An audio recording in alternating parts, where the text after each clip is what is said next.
number of Caribbean countries, St. Lucia, I believe St. Vincent and the Grenadines as well, Trinidad and Tobago, a speaker can be chosen from outside of the elected members in an election. And when we were reflecting as to which one should happen, it was the view of the government that the more palatable way for Barbados is not to argue that no one should run against the speaker, because we would have a hard time trying to explain that in the context of our culture. But that, like other Caribbean islands, that we should move to a point where the speaker can be elected from outside of the elected members. The speaker will still be elected by the parliament. Obviously, if the government has the majority numbers, the government gets effectively to choose who that speaker is, in the same way that the government will choose who the speaker is in the current set of circumstances, because as you know, the speaker still has to be elected from among the members of the House, even under the current system. The difference would be that instead of the person coming from the elected members in an election with a constituency, that the person would come from someone who has not been elected at the polls in a constituency. And it is as simple as that. The Parliamentary Reform Commission, in its majority opinion, felt that we should keep the status quo. The minority opinions proffered felt that it should go.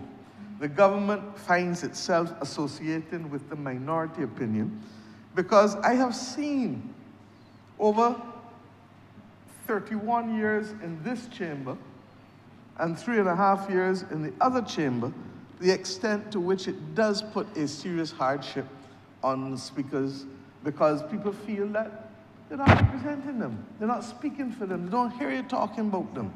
And I don't think it is fair, and I think as we move forward, this is one of the things that we would wish to be able to do.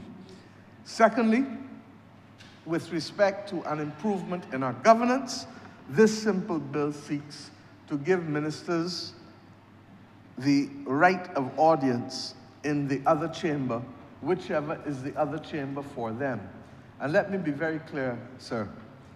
In this House of Assembly, you will find the majority of the cabinet, the executive. Those who sit in this House have the benefit on the majority of portfolios to have a clear explanation, history, and any other kind of discussion, because the minister who has charge of that portfolio is here with his public servants and is expected to answer the questions. However, if you are debating a matter where, for example, the minister is in the other chamber, in the Senate, in this instance, it might be the Ministry of Health, it might be the Ministry of Energy and Business, it might be the Ministry of Innovation, Science and Technology. Take, for example, some of the bills that are currently before this Honourable Parliament, like the Human Transplant Bill. The Minister of Health does not sit in here. Now, we're lucky that in this particular instance, we have a Minister of State in the Ministry of Health. But in the other two ministries, there is no representative inside this Honourable Chamber for them. And in those circumstances, therefore, while persons will carry the brief, they will never have command of the portfolio and the knowledge in the same way that the minister who has it by law will have. The truth is that in some instances this has proven to be problematic, particularly more in the Senate, because the majority of ministers sit in the House and not vice versa. And therefore, giving a minister a right of audience on their portfolio, only their portfolio, but with no right to vote, is what this bill seeks to do. And if you look at it, the truth is that at Clause 3, where we deal with this amendment, it makes it clear that the minister may attend any sitting of the House, the Senate, or the House of Assembly. That will be on their own initiative. Or they may be required at the instance of the President of the Senate or the Speaker to attend any sitting of the Senate or the House of Assembly, respectively.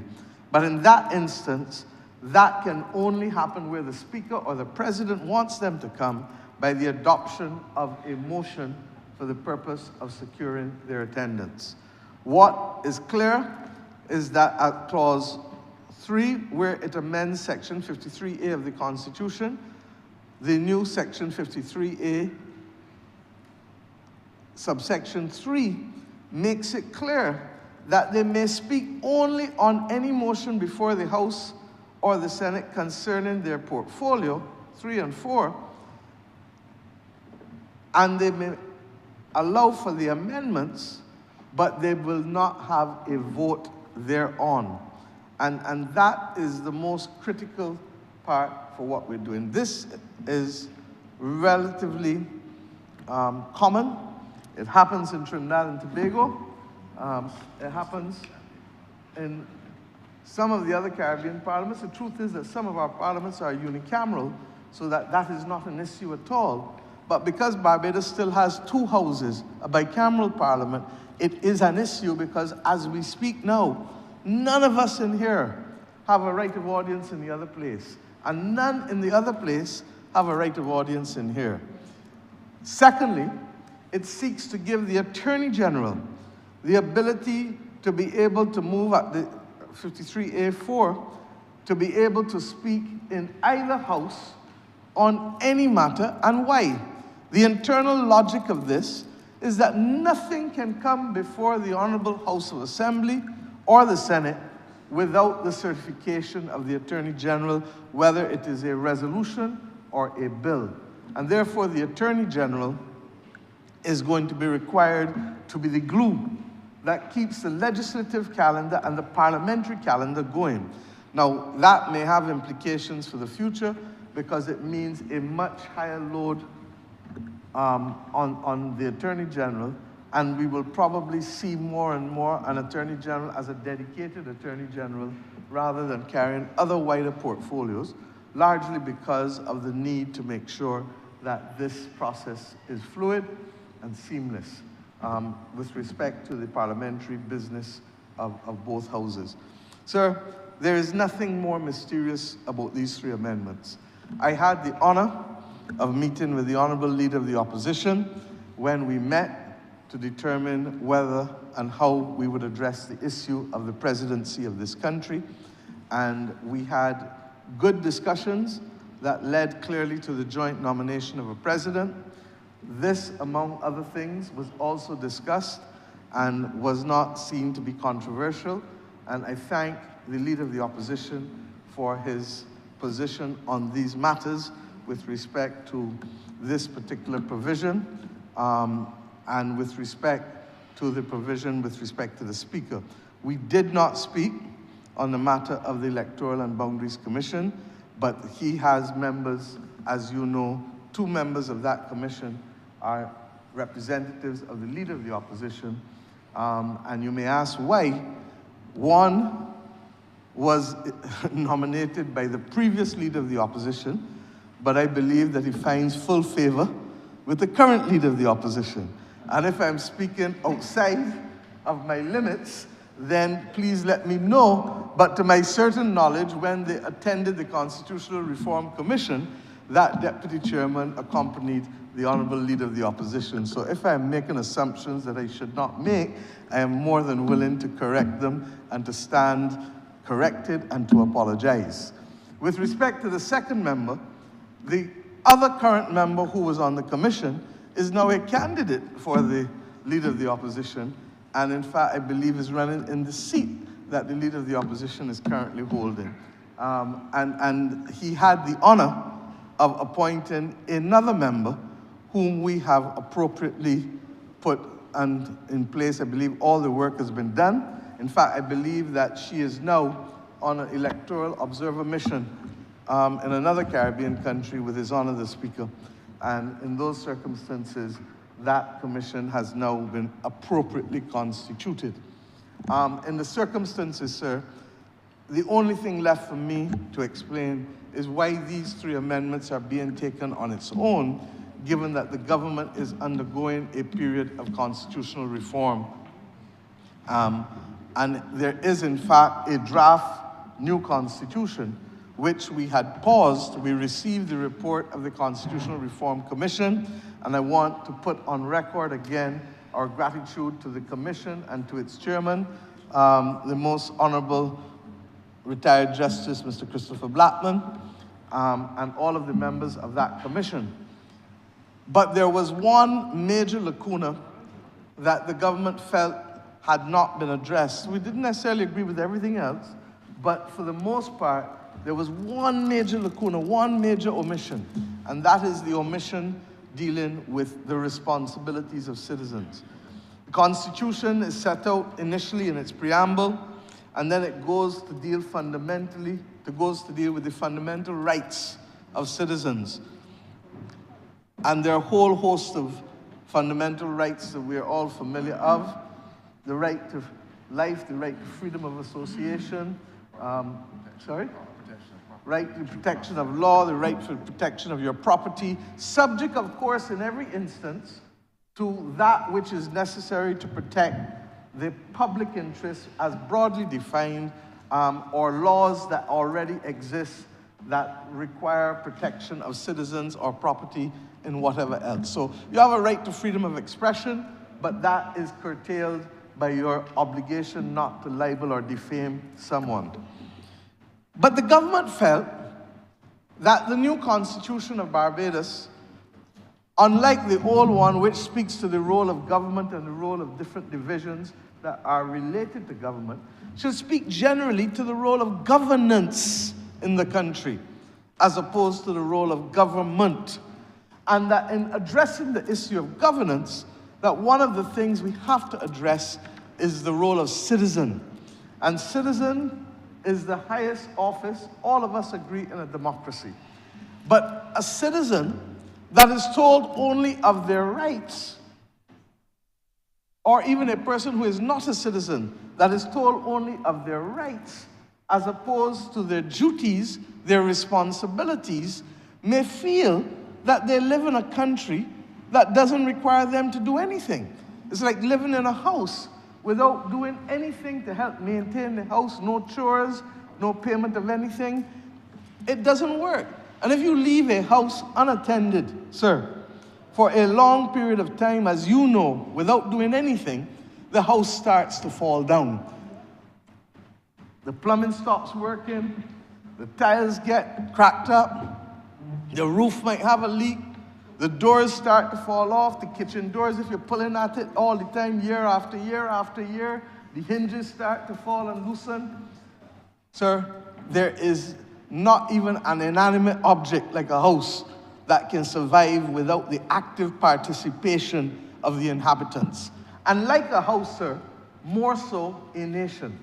The nation requires the active participation of its citizens in order to be able to ensure that the nation is going in the right direction and reflects the kind of environment where everyone can live the best possible life that they have the opportunities that they need in order to improve the lives of their family, their community, and thirdly, have the ability to be able to protect the most vulnerable in the society, because we have a duty to protect each other. And of course, to protect the environment within which we live, whether it is the land environment or the marine environment, because, for example, if we allow the erosion of our coasts such that our aquifers have a situation where salt water gets into them, what they call saltwater intrusion, those aquifers are abandoned virtually forever. And therefore, the access to safe drinking water is compromised, and the ability to sustain life is equally compromised. When you look across Africa, sir, and you see that large brown swath across the top of Africa, you begin to understand better why there is so much marginalization and insecurity. Because if people don't have access to water, how are they going to farm? How are they going to live? All of those things then become an issue. and simply the stability and security of that environment is compromised. So there are some clear duties that citizens are required to perform. And it can't only be about government. It can't only be even about the social partnership. It has to also be seen in the context of what individual citizens must do.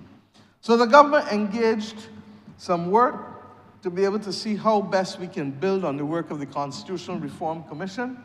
I've seen some preliminary stuff coming from them, and I expect that the full report will be in hand within 2 weeks, which will then, once Cabinet approves of what there is, and let me say, we are not going where no country has gone before. There are countries in the world that have treated this issue of responsibilities, and in fact, I would dare say that in the last 40 years of constitutional development, particularly in the Commonwealth, this issue of citizenship and duties, responsibilities, has become central to the debate and the discussion and the passage of new constitutional bills. Sir, the reality is that we are at a stage where we can look at the different precedents. Nigeria and India have a separate chapter that is focused only on responsibilities.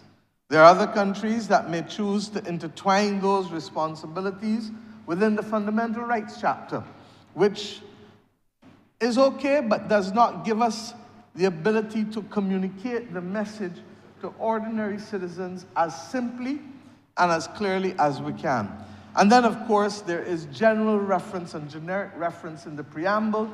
I think Jamaica is one that does it in a generic way in the preamble. And while we may want it in the preamble, we need fortification in the substantive parts that follow the preamble. And in this particular instance, the government is likely to look at something that can be used and understood from the smallest child in primary school right back to the oldest person in this country. And what does that mean? That typically the language that attaches constitutions is very complex and very much full of legal jargon. In this particular instance, the government is very clear that we want language that can be easily understood by the smallest child in Barbados. And in the same way, we learn the national anthem and we sing it. And in the same way we learn the pledge and we sing it, our children must learn what are their responsibilities to their country from primary school, and that must be reinforced all through school. And of course, our adults must also be exposed to it. And if the language is simple in terms of their duty to take care of themselves or others or the environment or whatever, then it becomes easier for us to remind persons throughout that this is part and parcel of their duty. And I say so, sir, because we live in a world particularly where individualism in this part of the world, in the Western Hemisphere, has trumped the collective action of community and state. And we have sometimes to be able to guide and to provide the guardrails as to what is acceptable and what is not. And one of the clear ways in which we can do that is through responsibilities. I'm not going to dwell on this anymore, sir, because this will come back to the Honourable Chamber. But I refer to it to let you know that we are not sitting on our hands and that the process of improving the bill that we want to bring to Parliament is well on its way. And you may ask, well, why not wait for that to come? Because once we receive the report, the Honourable Attorney General has then to do the additional drafting. Then it must come to Cabinet. When it comes to Cabinet, because it is a constitution, is likely to say to the Honourable Attorney General, put this bill out there for the next 8 to 12 weeks so that Barbadians can become accustomed not just with the report, but with the actual text of the Constitution. And anything less than 8 to 12 weeks would be doing a dishonor to the people of the country. But it doesn't even end there. Once we've done that, we then bring the bill to Parliament, whether in its state, how it left Cabinet, or whether with further amendment. We bring it to Parliament. We let an introductory speech be done here, as will be done in another matter today. and then we send it to the governance subcommittee. Now, we would expect, typically, that a bill in the governance subcommittee might take 6 weeks or 8 weeks for a normal bill, as happened with other pieces of legislation with the parliamentary select committees. But in this particular instance, I doubt that we can get away with anything less than 12 weeks with respect to the Constitution, because the consultation will not only take place nationally, sir, it will also take place across the Barbadian diaspora, because this is the first new constitution that the country will be passing since 1966. It will be an appropriate debate. It will be an appropriate set of actions in the country's celebration of the 60th year of independence, the road to 60. Because we start the beginning of the 60th year, as you know, next week, Monday, on the 1st of December, and that will run till when we actually achieve our Diamond Jubilee, the 60 years, on the 30th of November 2026 next year. There can be no better use of our time during that 60th year than to settle this matter. We would have liked to have completed all of this earlier, but of course, we were dealing with a number of things from the back end of COVID right into given time, and the Constitutional Reform Commission requested additional time from the Attorney General to be able to do their work. Twice, they requested an extension. They traveled across the diaspora. They traveled up and down the length of Barbados. People may have different opinions as to what they agree or don't agree, or whether the report was progressive enough or not. That's another conversation for another time. I simply addressed this morning the fact that that process of the new Constitution would likely take anywhere from 5 months to about 7 or 8 months, and therefore the amendments necessary for the Electoral and Boundaries Commission would not be accommodated by reason of waiting for the new Constitution. And since we were coming here with the EBC, we then decided to take out the other two matters which were discussed with the Honourable Leader of the Opposition, which we have included in here. I have no doubt that persons will have a perspective on the timing of the new Constitution, and the government accepts that as a legitimate comment by anybody, because persons have a right to an opinion, but we have to deal with the reality of not just the substance of what we want to do, but the process of doing it in a way that is as inclusive as possible and as reflective as possible of the opinions of Barbadians, and that people must be given an opportunity to be heard at all stages with respect to this new Constitution. So, sir, there is no more magic about these three simple amendments. One, to be able to allow the variation at the Electoral and Boundaries Commission between 80% to 120%, a 20% variation, because if we don't do that, almost 2/3 of the constituencies would have to be altered in a significant way in order to accord with that. And that, we do not believe, will allow us to have appropriate, what is the word I'm looking for? A seamless transition into a new process with respect to the requirement of the Commission to look and see whether there is need for any changes within the constitutional framework of the boundaries allocation and the numbers. Secondly, that we appoint a speaker from outside this House rather than following the British precedent of not fielding a candidate against a speaker, because the speaker is peculiarly handicapped, and I dare say this is an amendment that is probably 20 or 30 years late in this country. And other Caribbean countries have led us in this respect. And thirdly, that we give ministers the right of audience in either house without a vote on matters peculiarly to their portfolio, but the Attorney General on all matters, since the Attorney General, in fact, is part of the process for all bills and all resolutions. And I believe that it is fair to say that this will deepen the accountability of the executive to the Parliament once we put this. Sorry? Yeah. So what we have been doing in recent times, and I thank the Attorney General for reminding me, is that over the course of the last 2 years or so, 2-3 years, that the Attorney General, and in some instances the line ministers, have actually been meeting with senators from the other place in order to give them a brief. And in all my years in Parliament, that has never happened before this government. So that all we're trying to do is to take that informal process and to make it a structured process where the actual accountability of the minister plays out, because they are now having a legitimate right to be in the space of the other place, whether it is the House or the Senate, and that secondly, the Attorney General can explain why things are drafted a particular way or may accept legitimate comments from members of either place, just as we do in here. The Attorney General invariably who sits in the House, sometimes when members make a point that is a valid concern, we will have an amendment moved on the floor of Parliament.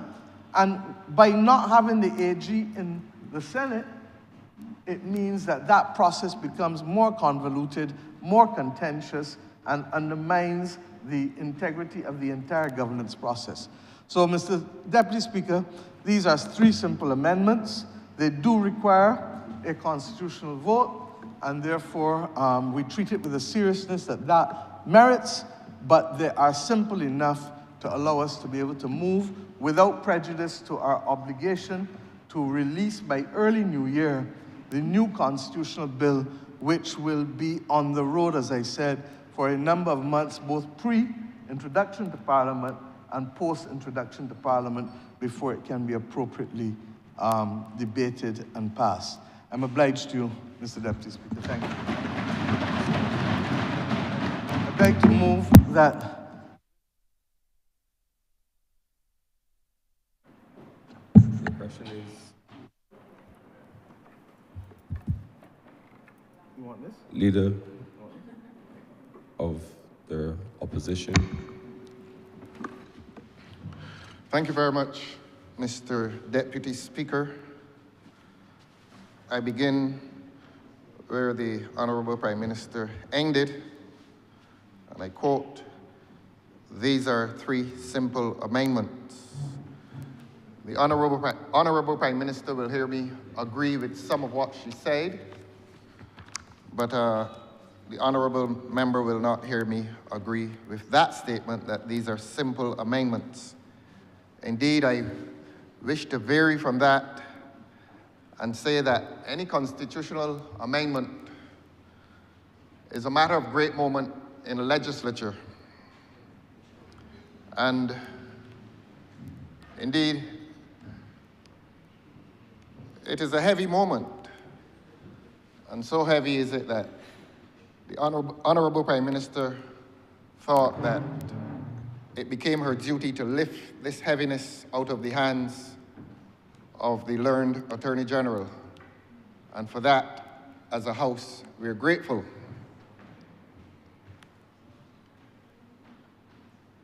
Again, I will pause and comment that whenever a matter of a constitutional amendment comes here,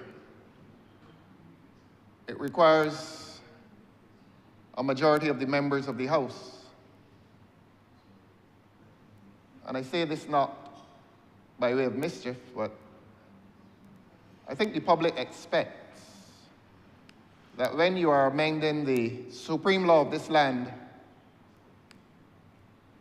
as with the budget debate, you do expect greater attendance. And I don't think the government will mind me lamenting that when the Honourable Prime Minister began her speech this morning, she began to an audience of 13 members of the government, and that is not satisfactory. As I said, this is a matter of great moment within a legislature. This is a constitutional amendment that requires the presence and the vote of the majority of the members of this House.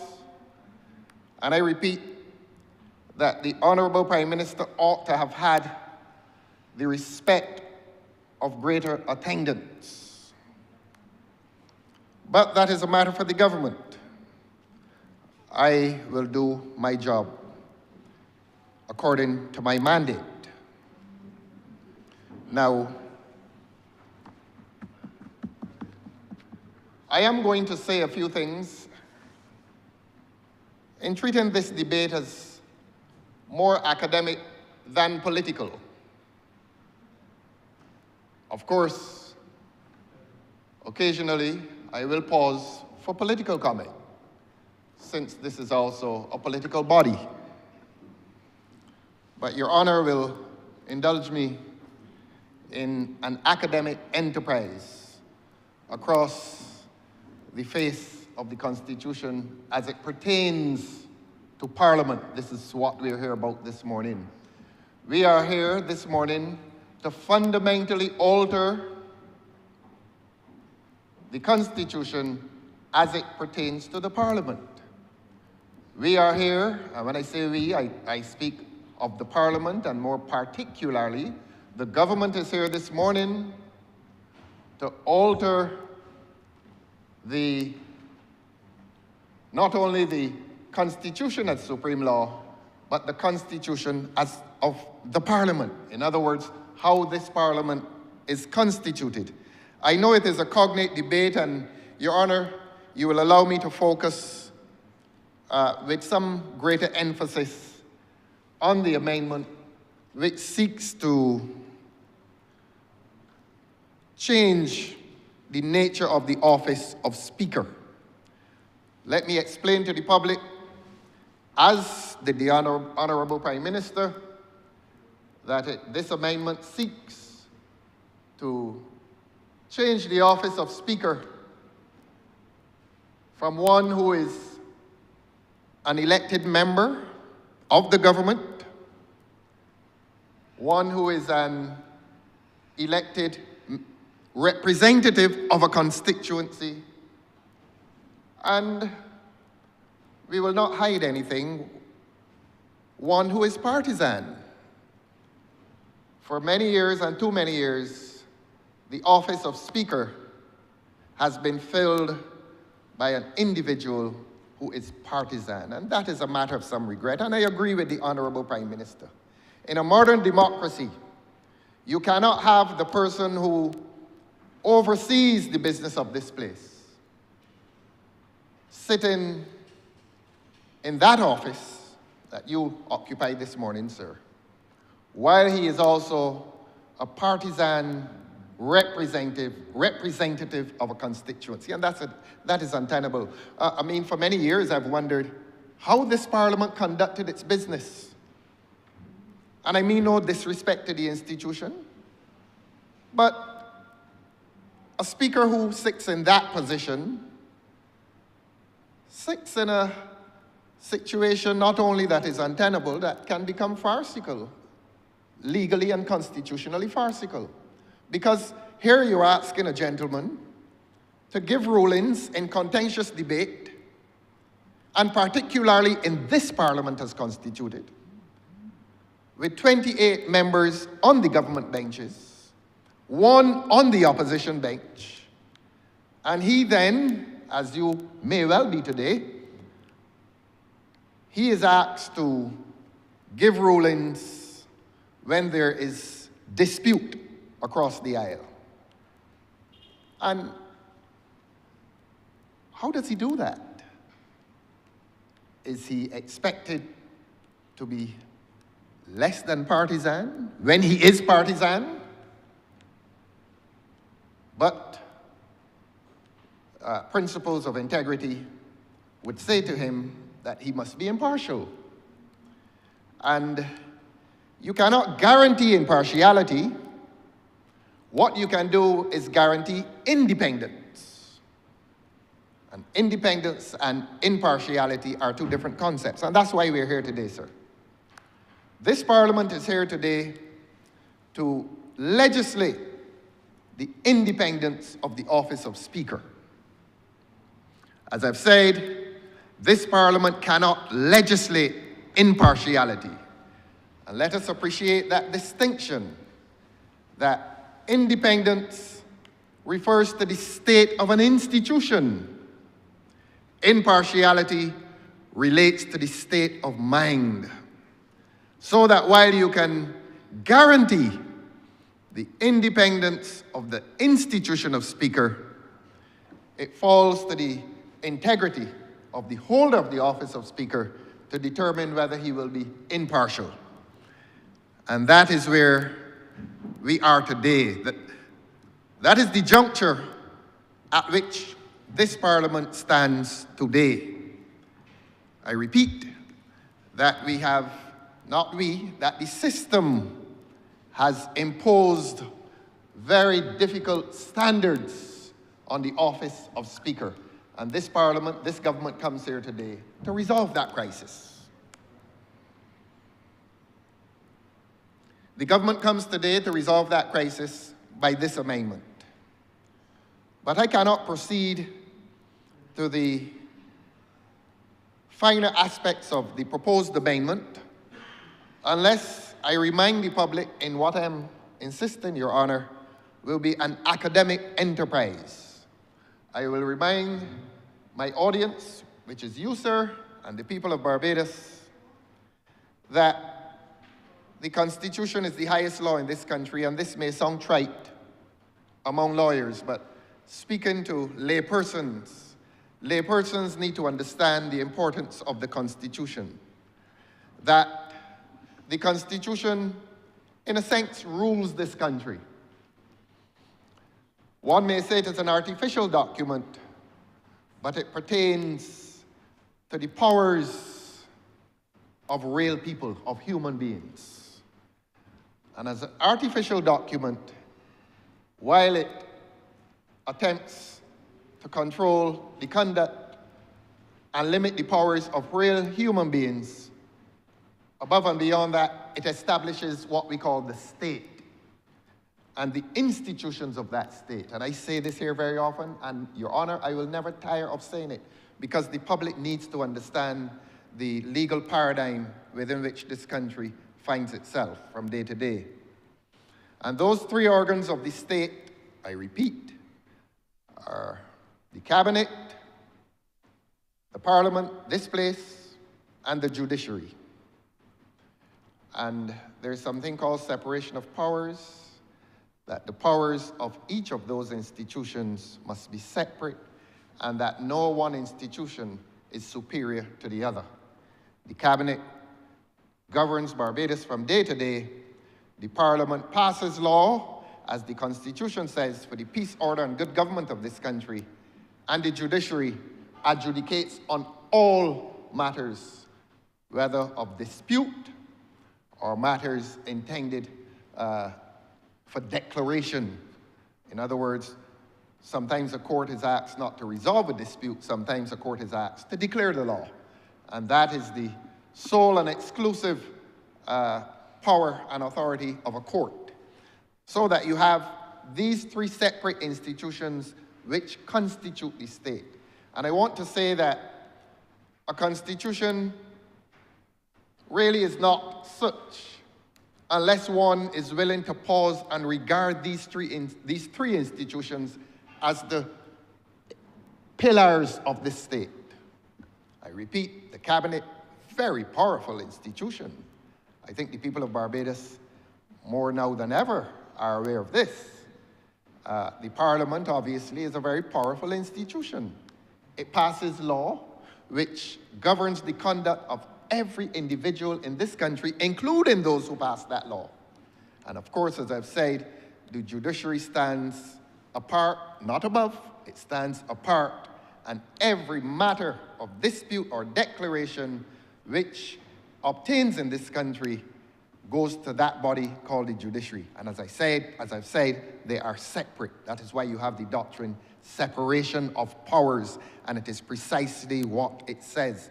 Powers are separate between these three institutions so that no one institution or one person will exercise tyrannical power. Beg your pardon?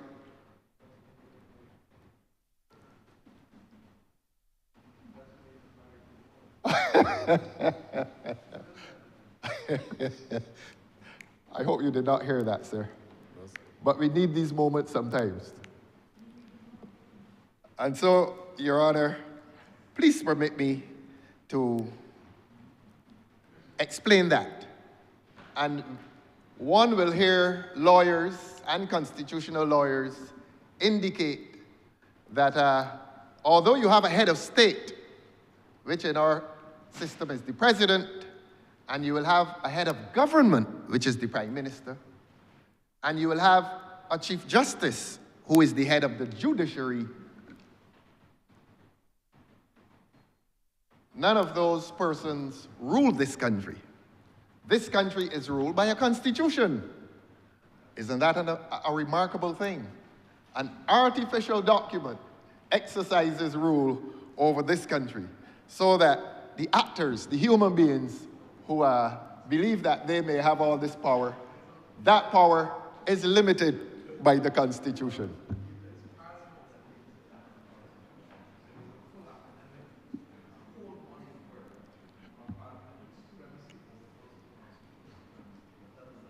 Yes, yes. The Prime Minister in this academic enterprise is engaging me, and I'm happy for that engagement. But I will say to the Prime Minister that the concept of parliamentary supremacy or parliamentary sovereignty is an English concept. It is a concept that applies in England because England does not have a written constitution. And at the heart of what they call British or English constitutional law is this concept of parliamentary sovereignty. They don't have a written constitution, and so Parliament is given sovereignty. Parliament in England can do almost anything without reference to any written constitution because there is no written constitution in England. In fact, the English constitution, they say, legal scholars will tell you that it is a series of conventions. And the Honourable Prime Minister did correctly this morning refer to an English convention. And I was so very pleased to hear the Prime Minister on her own academic expedition remind this country that one of the conventions within the English system, parliamentary and legal system, is that of the other parties agreeing not to contest during an election against he or she who will become the speaker. And I'm grateful, I'm indebted to the Honourable Prime Minister for sharing that tidbit with the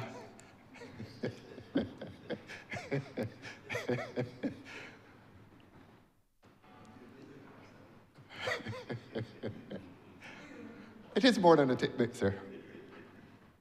I want to assure the Honourable Member for St. Philip South that it is more than a tidbit.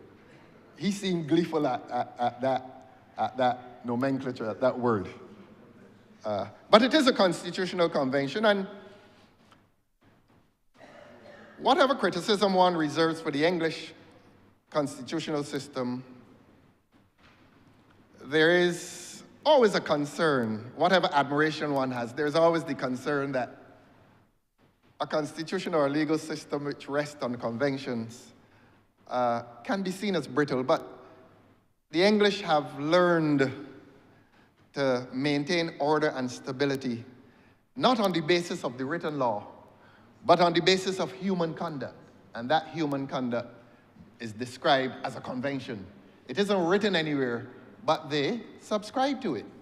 And they subscribe to it, they've subscribed to it over many, many years, and they have maintained that system.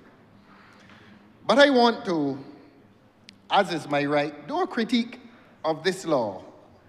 I don't think the government will be disappointed that I come here this morning to do my usual critique, as is my responsibility, of what the government brings here today. And my own concern is the timing. I don't think the Honourable Prime Minister, in accepting the weight of this matter, has convinced me that the timing of this amendment is critical. Yes, I did have discussions with the Honourable Prime Minister at her urging. I will say to the public what they probably do not know, that in private, the Honourable Prime Minister is very gentle. It is quite possible that even the members of this House do not know that side of the Honourable Prime Minister, that despite that very public persona of, let me say confidence, not aggression, confidence. When you meet the Honourable Prime Minister in private circumstances, you meet a very gentle lady. Yes, I am saying that. I think I am. And those discussions that took place with the Honourable Prime Minister, in her gentle state in private, were very cordial. And I concede that there was partial agreement. That the learned Prime Minister, the Honourable Prime Minister, and I agreed that the Constitution of this country and that this Parliament cannot continue to function with a Speaker who is institutionally partial. You cannot, and to make it plain for the public, in this dispensation, you cannot have a Speaker who has been elected as a Barbados Labour Party member of this Parliament. And since independence, that is what we have had in this office. Either a Barbados Labour Party Speaker or a Democratic Labour Party Speaker. Your Honour, we have to speak to the public, and we have to speak in terms that the public will appreciate. Not that the public doesn't understand the more complex matters, but we want to reach everybody today. The Prime Minister tried her utmost to reach everybody today. And that is why the piloting of this debate was lifted, this heavy debate was lifted off the hands of the Honourable Member for St. Joseph, and the Prime Minister was very careful, and she said, let me take this matter unto myself. And we are grateful for that. And the public is grateful for that.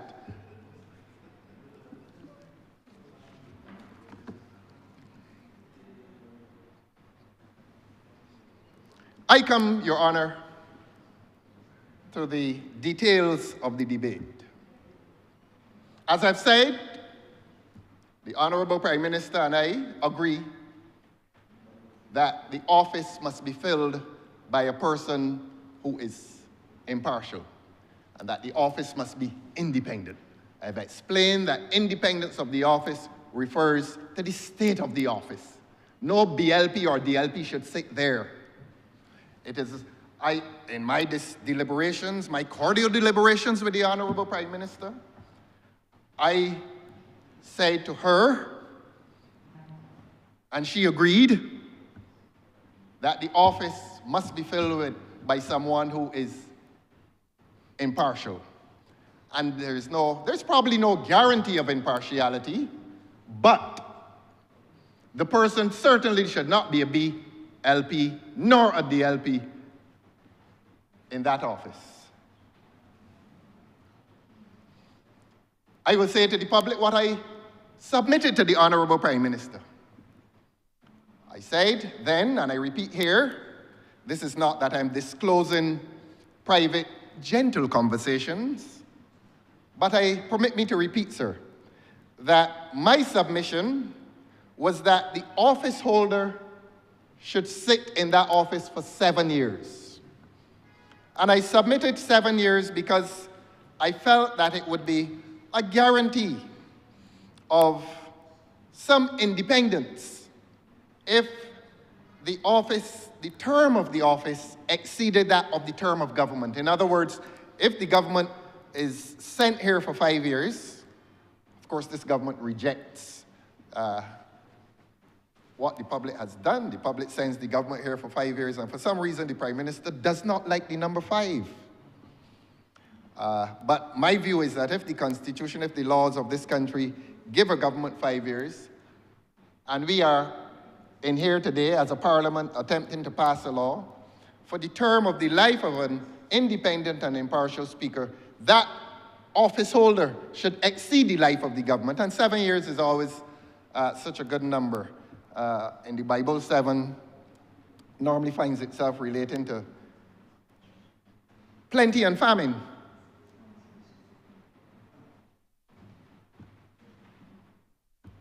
Plenty and famine.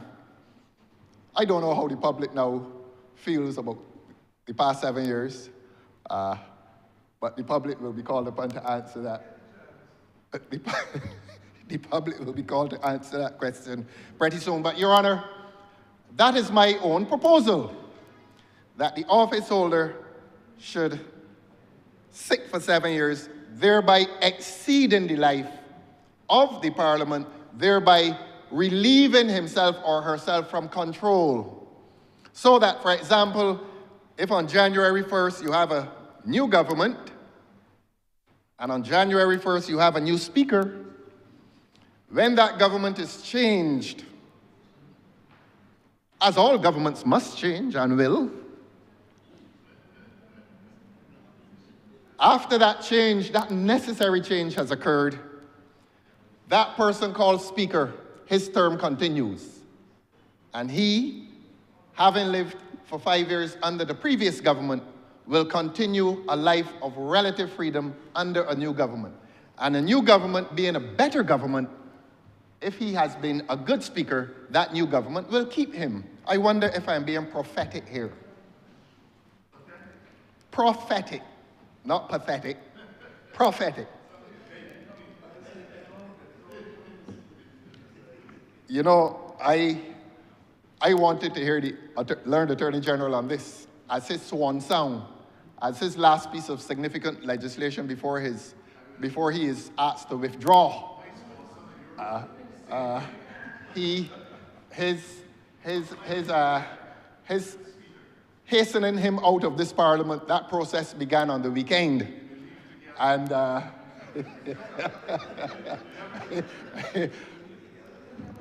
there are some, Your Honor, who will leave at the will of the people.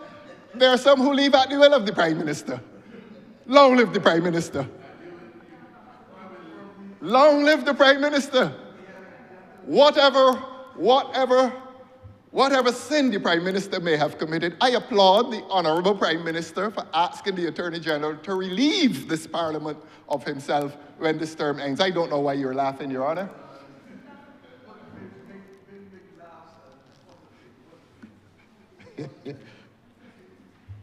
But I wish him well in his new life. And if you're hearing another voice, that is another voice that is being asked to depart. You see the public? Please stop me from digressing, sir. Stay focused, sir. Please stop me from digressing. But while the public is focusing on the Democratic Labour Party, a lot of people out there are being asked to depart.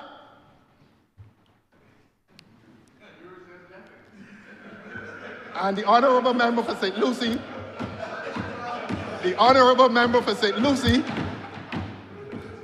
Order, please. Keep them in order, sir. Because their propagandists are around this country talking about who is leaving. And I look around this Parliament and I am about to say farewell to a lot of the people that I love. No, the people that I love in here, the Attorney General, the member for St. Joseph, the member for St. Thomas, the member for St. Lucie. Poor fella. Please stop me from digressing, sir, but when they interrupt me, I will remind them not only as to the state of the office of Speaker, but to the state of the government. And that is the state of the government. The government that is about to dismantle. As we are dismantling this office, that's the point being made. Focus on the subject matter, please. We are about to change the nature of the office of Speaker, and while that is happening, the Honourable Prime Minister is changing the state of her party, and I really commend her for the surgical skill with which it is being done. The Honourable Member for St. Michael East, my heart is with him. But let us come back to the debate itself. When they interrupt me, sir, I will... Stay focused. Yes, I will stay focused. You're in the chair, sir, and I will not deliberate on your fate. I have God. Yes. So we come, Your Honor, back to the legislation. We do need those light moments. And we do need those light moments as statements of farewell, pleasant statements of farewell. There's another one to whom I am always tempted to refer, but I will leave him alone today while he looks in my direction.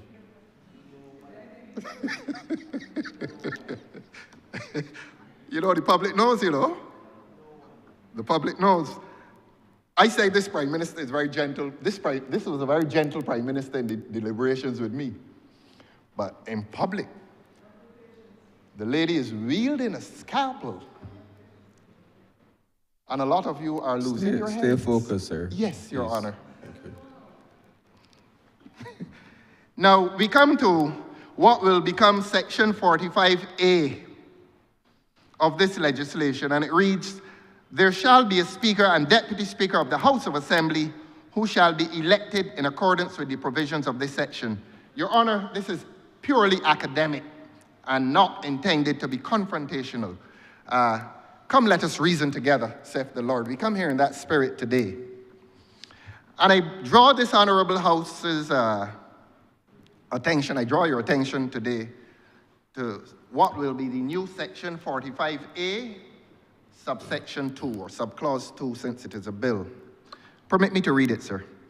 "When the House of Assembly first meets after any dissolution of Parliament, and before it proceeds to the dispatch of any other business, it shall elect a person who is not a member of the House of Assembly or the Senate to be Speaker."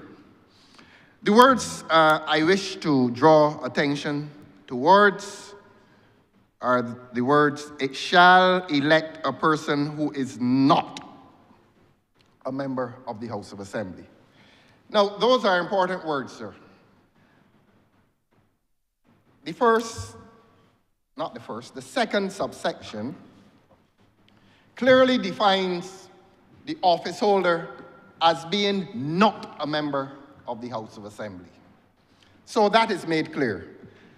You have 30 people who come here, unfortunately today, and as most days, we don't get 30 people. I wouldn't want to breach the standing orders and count the number of persons here now, but when the chaplain said the prayers this morning, the government had 13 members in their seats. An improvement on last week when 9 were in their seats. So the public now knows that there is improvement. We've moved from 9 to 13. Yes, Your Honor. Thank you. You dare not, hey? You dare. And you're a beautiful woman. Stay focused. Yes.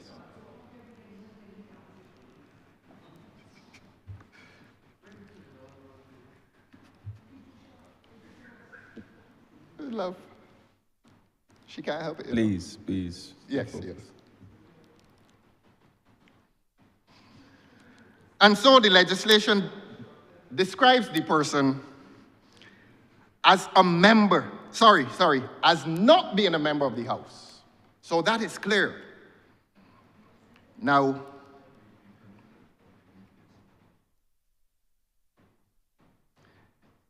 Section 3 speaks rather differently. The Speaker shall, and I'm sure there's some explanation, I'm sure the Honourable Prime Minister will respond to this. This is academic, and if there needs to be a change, this government knows how to change its mind, this government knows how to change legislation. So this is not to confront the government, but let us pass law that is good law that is consistent. One of the virtues of law, sir, is certainty and consistency. And it says, "The Speaker shall, by virtue of holding the office of Speaker, be deemed to be a member of the House of Assembly in addition to the 30 members." So that when the person is elected, the person who is elected is not a member of the House. So the 30 people go out there and identify someone, bring him or her in here, and make him or her the Speaker. After that is done, presumably, Section 3 then describes that person as a member of the House of Assembly. All this is written here. It's written there in English. It's clear that you search beyond the 30 members, find a person, and let us call him either independent, him or her, either independent or judicial. And after that person has been elected by this body, he or she becomes a member of the House of Assembly. 4 is a matter of some concern. Subclause 4, the Speaker shall, whenever on a division the votes are equal, have a casting vote. Your Honor, through you to the Honourable Prime Minister, I would humbly ask and respectfully ask that you revisit that.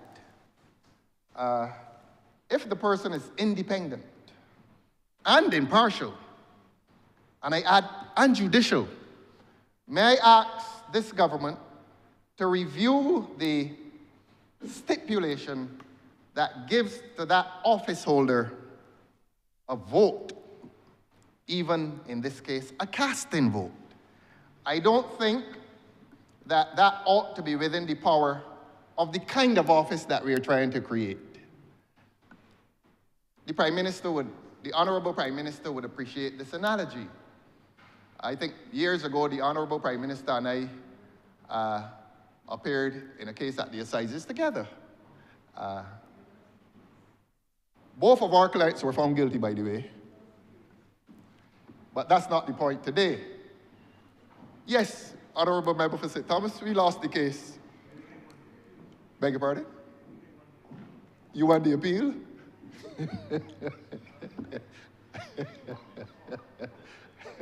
But it is like a jury deliberating.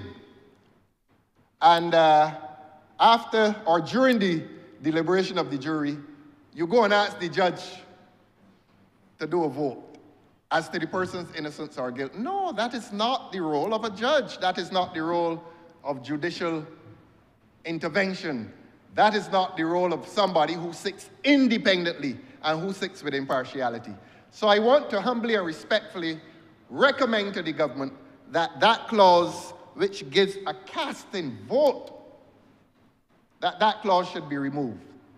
This office, by the nature of this office, that person ought not to be given the power to vote. Now, suppose it is a matter that is very controversial. You're going to draw your independent speaker into the arena, so to speak. And even if it is a matter that is not controversial, principle would dictate, Your Honor, that you still not draw the office into the matter of resolution, into the matter of voting. Can you appreciate, sir, and you can, a parliament where the numbers are very close, 16-14, you don't get closer than that. Of course, it could be 15-15, and it may shock the public to hear that in a 15-15 parliament, the head of state can still order business to be done, and the head of state can still appoint a person to be prime minister based on the exercise of discretion. That person who commands majority support. And that is subjective, that is an opinion, that is a judgment reserved for one person, the head of state. But let me not belabor that issue and submit to you, Your Honor, that in a parliament which is, to use the term, a hung parliament, you're really placing a heavy burden, you're placing an unnecessarily heavy burden on an office that you call independent and impartial. In a sense, it is an unfair imposition placed on the mind, on the shoulders of the office holder. So I would ask the government to revisit that a casting vote is a serious thing. And it draws the holder of this independent and impartial office into a contest that may have grave consequences for public life. It may be a piece of legislation that is so hot and controversial that the office holder of Speaker may wish to decline intervention, to decline the exercise of an opinion, because a vote is an opinion. Again, Your Honor, I would ask the government to reconsider that amendment. One visits this debate with the curious state of mind. Why are you amending the office, or why are you changing the office of Speaker, and not giving equal attention to the President of the Senate?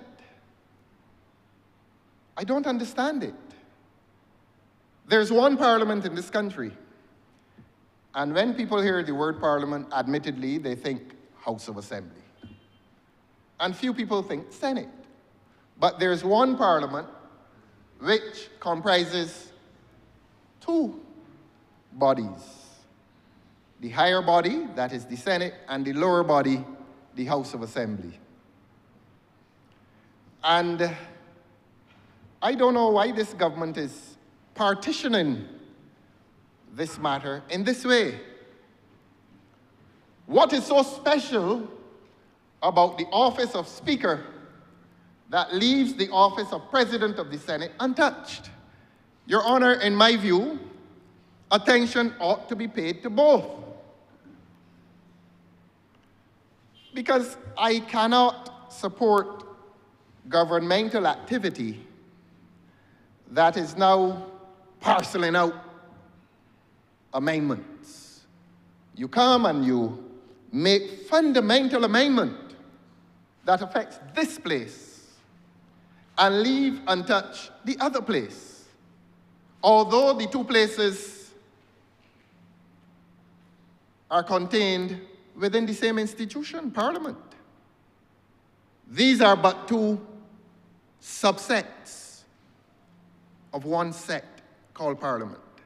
And it is rather untidy to change the nature of the office of he who presides over this place and leave untouched the office in the other place, the office of President. What is so compelling about the amendment brought in this place that ought not to apply in the other place? The other place deliberates on legislation and it does not become law unless the other place gives approval, so that the activity of the other place is not ceremonial. The other place, except for money bills, I believe, must act. And therefore, it has power that is as compelling as the power that resides in this place. And so I asked the government to explain why touch the office of Speaker. Has somebody forgotten to touch the office of President? And if you're going to make your Speaker independent and hopefully impartial, is not the President of the Senate who presides over that higher body? Is he not to be fixed with the same attributes of independence and impartiality? I beg your pardon, sir. I think so. I think so. As I said, it is a composite body divided into two. So in the event that the government has forgotten, again, it may be an occasion for delaying this proposed amendment to go back to the draftsman and ask the draftsman to spend a little more time dealing with both bodies within this institution called Parliament. As you know, Your Honor, the President of the Senate is always a member of the government, has never been independent of the government. And that is why I use the word untidy, because you fix untidiness here in this arm. This arm is certainly, this arm is certainly connected to the other arm, the other body. And you fix here, so you have, it's as if you have two flat tires at the front of the car, and you fix one and leave the other one flat. The car still will not run. Let this car run. And let this car run, let this vehicle called Parliament run with some order and stability. And if you fix the office of Speaker here, you are obliged to fix the office of President in the Senate. A flat tire cannot run with a tire that is full, certainly not at the front nor at the back. Maybe in its haste, the government forgot. And I say haste because I am going to venture a political opinion. I did promise this House that my intervention this morning would be mainly academic, but I did reserve the right to pause for political comment. And I do wish to pause for political comment. And to say to the Honourable Prime Minister who brought it here this morning, that if we are rushing this bill, this amendment bill here, that the public will want to feel certain that this bill is brought here as a matter of principle and not to fit a personality.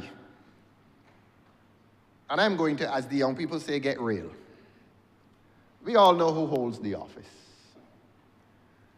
We all know who holds the office, and I will tread with some sentimentality here. I don't know if he's hearing me now, but I would have said this even if he were here, that sometimes principle collides with issues of personality, sentiment. I met the holder of this office many years ago, in the 1970s, at the university. And we never had occasion or cause for conflict. Not even in here, I think. And so there has been good relations. But must I allow good relations and a good history? We play cricket together, Your Honor. And when you play good cricket with a man, that relationship never diminishes. But of course, there are not many cricketers in here. So this is a foreign language to a lot of people in here. They never play. I believe you had a piece of the game, sir. But the point is, when you play cricket with a man at 15, 25, 30, that relationship on the field, in the words of C.L.R. James, goes beyond the boundary. It joins people, and whatever will be the future after that cricket, you never forget it. Even if you quarrel and you fight, even if you belong to two different parties, and you fight against each other in a constituency, there's still that emotional bond. It wouldn't stop me from trying to get him out of St. Michael Central, because I intend to do that. But there's that emotional bond. Beg your pardon? You can see. And so, in spite of that history of cordiality, that history of good relations, I must say today, I really must say, since we are all honest people, he and I, and he will appreciate that I will oppose any ambition of his to occupy the office of an independent and impartial speaker. Because since he and I know each other, and he appreciates my honesty, I was a very honest batsman, he was a very honest spin bowler. He bowled at me. never got me out. And he expects my honesty to continue and say to him, through you, sir, that as I told the Honourable Prime Minister, this country will not be persuaded that the present holder of the office of Speaker could occupy that office now, and after the passage of this amendment, continue in the office of independent Speaker. Cannot happen. Cannot happen. Lord Chief Justice Hewart spoke about the appearance of justice, that it must not only be done, but be seen, manifestly be seen to be done. And I say to the Honourable Prime Minister, that is not justice. And the Honourable Prime Minister referred to natural justice this morning, and one of the other features of natural justice is fairness. And it would be unfair to the public, it would be unfair to the Honourable Speaker, as he is presently, to occupy the office that he does now, and then hold ambitions to occupy an office of a different nature.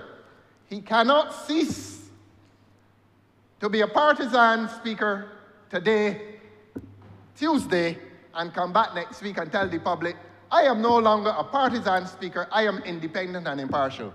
Not in this Barbados, not in this Parliament. So if those are ambitions, and I did say I would make political comment, and I do make political comment on behalf of a public that is interested, so that it is a caution to the government.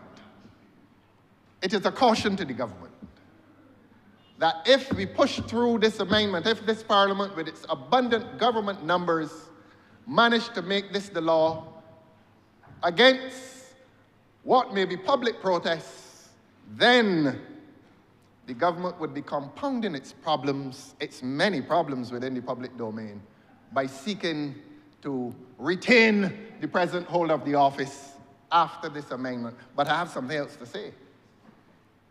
And it is part legal and it is part political. We are curious. I heard the Honourable Prime Minister say today that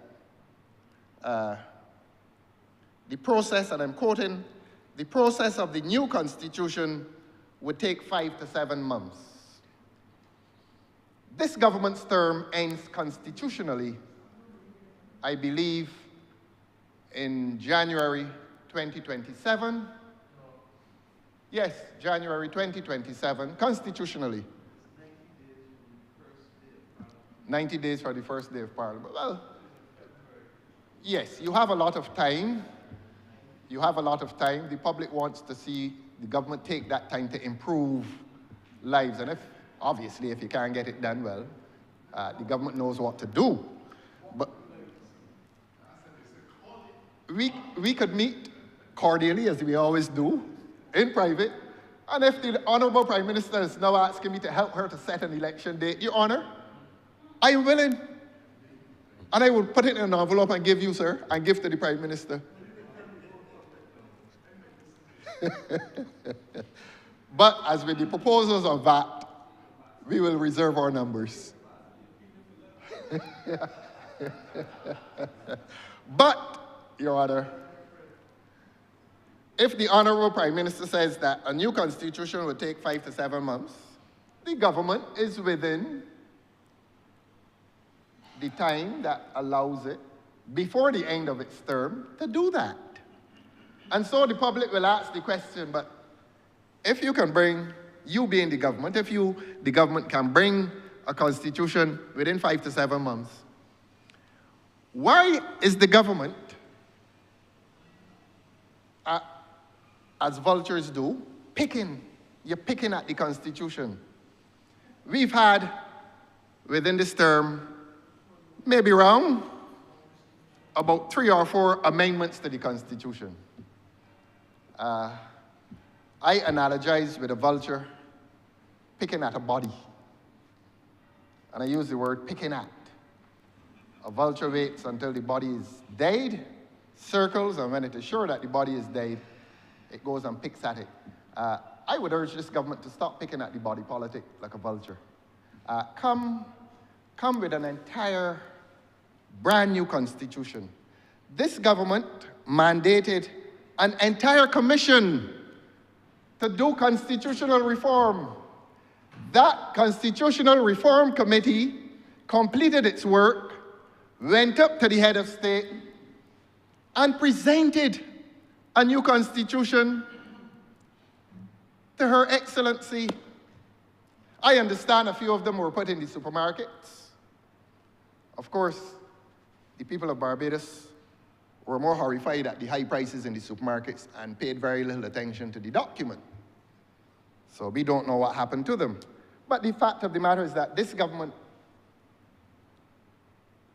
was handed a new constitution. I have not seen it, but it was described as a new Republican constitution. And it is that which the people of Barbados had awaited for a long time. And we expected either that the government would come back to the public, although they had gone to the public before in a limited way. But you come back to the public, and if you believe that the consultations were adequate, come to the Parliament. It's been there for a while. It was there since last year. And if that new constitution was there since last year, what is the problem? Why can't we see it? Why is the Honourable Prime Minister begging for more time? 5 to 7 months. Bring it. Don't come to the Parliament today and try to make of a speaker what he cannot be. And at best, don't come to the Parliament today and pick at the Constitution. Please, government, bring the whole thing. Bring the whole thing. And beyond that, we had a parliamentary review commission, and the Honourable Prime Minister referred to both today. You had a constitutional review commission, work completed. You had a parliamentary review commission, work completed. I took opposition, of course, to both commissions. Both commissions should have been one. Because I began by arguing and hopefully demonstrating that you do not discuss a constitution unless you discuss the pillars, one of the pillars of the constitution, the Parliament. And having pulled Parliament away for separate review, I think that became an untidy exercise. Maybe the two commissions ought to have been joined, and the Prime Minister always says, many hands make light work, and those many hands could have joined and made light the work of any amendment to the Constitution and any amendment or modernization to this Parliament. And we agree, as I said before, that this Parliament needs to be modernized by having a Speaker who is independent and impartial. But my complaint today, sir, as I said, partly political, partly legal, is that government has lost a lot of time, government is losing a lot of time, government has lost a lot of time in presenting to this public a genuinely new Republican Constitution. Now, if today's amendment is an aspect of a Republican Constitution, we applaud it. But what we cannot and will not applaud is this incremental, that's the word I'm looking for, this incremental attention to constitutional change. Let us make the change once and for all. I don't know, though, if the public will have this government for another 5 to 7 months. We don't know. I know the government is meeting a public that is very impatient. And as much as impatient as the government seems to rush back to its fate, I think the people may be ready for the government to visit them with an election. But The final decision rests with the government, and I ask the government not to be afraid of fate.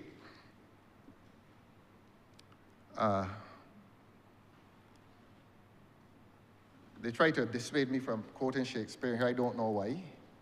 But like death, it will come when it will come.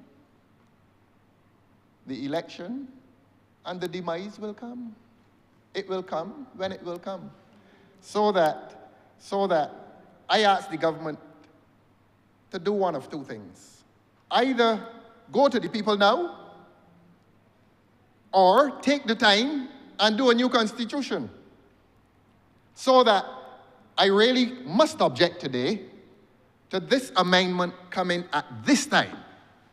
Although I have in principle agreed with the Honourable Prime Minister privately and publicly that you need a speaker who is independent and impartial, please, my agreement extends to the wish that this ought to be done as part of larger constitutional reform within a larger amendment to the entire Constitution. Indeed, not an amendment, but with a brand new Constitution, not an amendment to the existing Westminster, because that creates another philosophical and legal and jurisprudential dilemma. Because while the modernization of speakership is progressive and maybe Republican, you are inserting progressive change, Republican change, into a Westminster document. I use the word untidy, Your Honor, and I continue on that basis to use the word untidy, because the government is creating a conundrum, an even greater constitutional dilemma. You're creating a situation in which there's a clash of constitutional and legal values, because, Your Honor, a constitution is not only about prescriptions and fundamental rights and so on, as the Honourable Prime Minister indicated today, but a constitution embraces cultural values and political values. And there must be always a clash of values between republicanism and Westminster. I've said it here before, and I'm going to repeat it, Your Honor, if you will allow me to repeat it today. Westminster derives its power from the top. At the apex of Westminster rule was the monarch, and all persons who served within Westminster served as subjects. That's the term they use, a term that must now be derogatory. Everyone served as a subject of the monarch, of the queen or the king, as the case may be. In republicanism, power derives from the bottom. It is the people. You're really empowering people. Whereas under Westminster, the power of the monarch is preserved, and all persons serving within that state serve as agents or subjects of the monarch. In republicanism, you serve genuinely as representatives of the people. And that is the fundamental difference between the American system and the English system. The fundamental difference between Westminster and republicanism. And so, those are the political, cultural, and jurisprudential values that inhere within each constitution, whether it is Westminster or republic. Here we are coming with an amendment today which in principle is progressive. Progressive because, as we've said, and we must remind the public, that a speaker cannot be a constituency representative. It is unfair to the constituency, it is unfair to him, it is unfair to the parliament, it is unfair to the constitution, it is unfair to the people. And Your Honor, I feel very sorry for the gentleman. That going on 8 years, all he comes in here and does, and this is not him alone. For the last 60 years, the speaker has come in here and has had no power, no opportunity to represent his constituency. That is not fair, and that is why the amendment is progressive. That is why the amendment is long overdue. But I caution the government, do it within larger constitutional reform so that you don't have the dilemma of a clash of political and cultural values between Republican reform and the retention of a document that is fundamentally and substantially Westminster. That is the point, sir.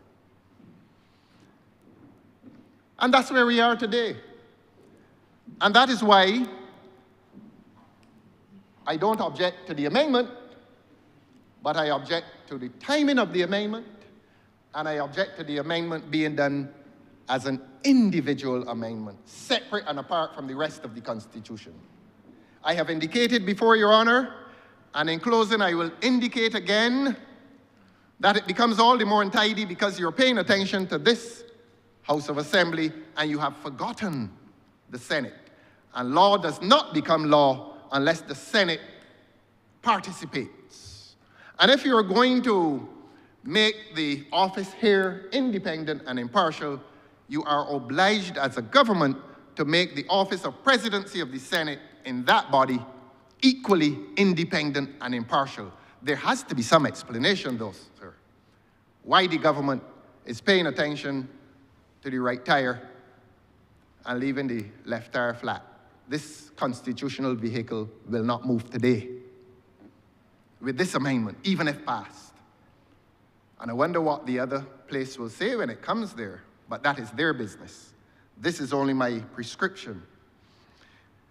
I've already spoken as to the question of a casting vote. I object to that, sir.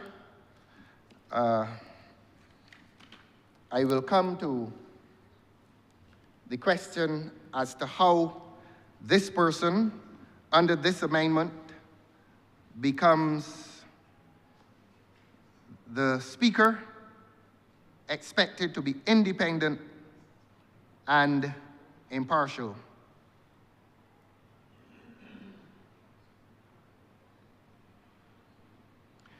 Subclause 5 of 45A speaks to how this new creature under the Constitution is elected.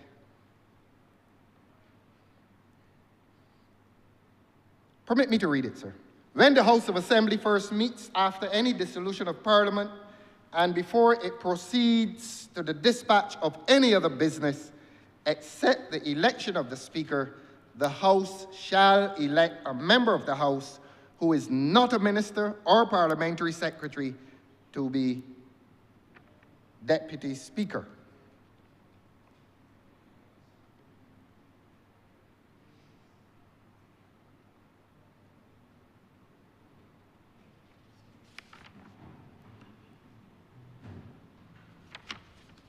Again, we're in choppy waters.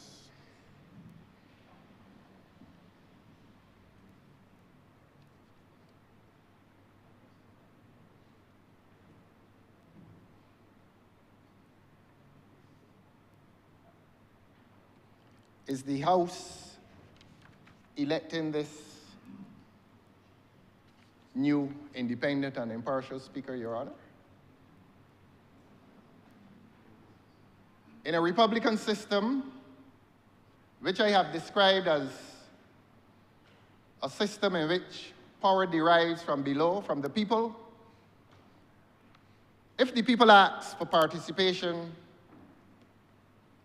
in the election of a Speaker to a place that passes law and all law that affects the people and controls the powers of a government, and controls the power of all public officials, and the people should ask that they be allowed to elect that Speaker, what say this government?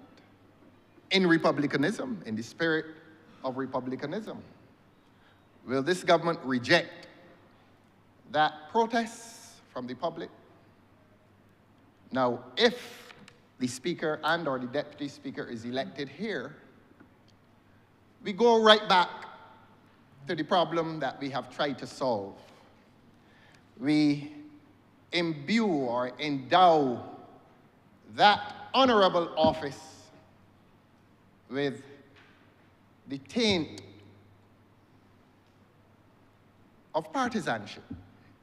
A man or a woman who is elected by a government whose numbers are in the majority will prevail.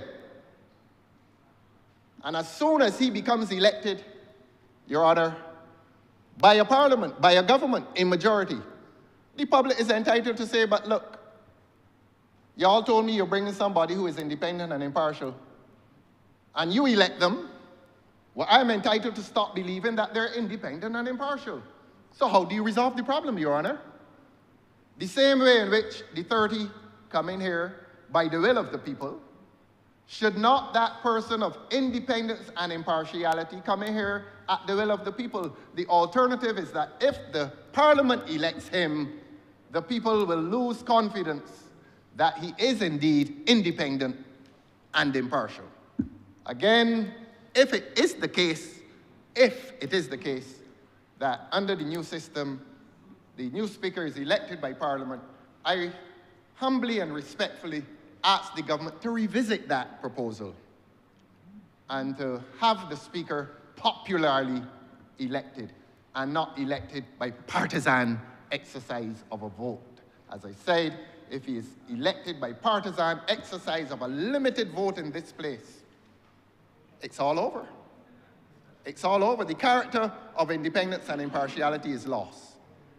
And when he makes rulings in here, thereafter, some members of the public will say, well, you know, the government elected him. What do you expect?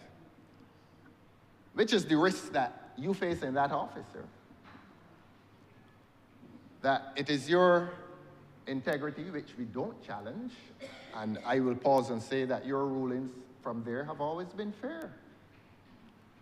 But it does not prevent the public from saying, well, look, the speaker or the deputy speaker is a card-carrying member of the Barbados Labour Party, and that they are expected to make rulings favorable. I'm reflecting the views of the public, Your Honor. And so it makes this amendment even more progressive and necessary. But if you make the amendment which is necessary and progressive, have it cleaned, have it shorn of all suspicion of partisanship. Do not allow this body to elect the speaker and or the deputy speaker. Let that person come as pure, well, I don't like to say as pure as the driven snow because I know very little about snow. Oh, sorry. Oh. Yes. Okay. I've said all that I want about you anyhow.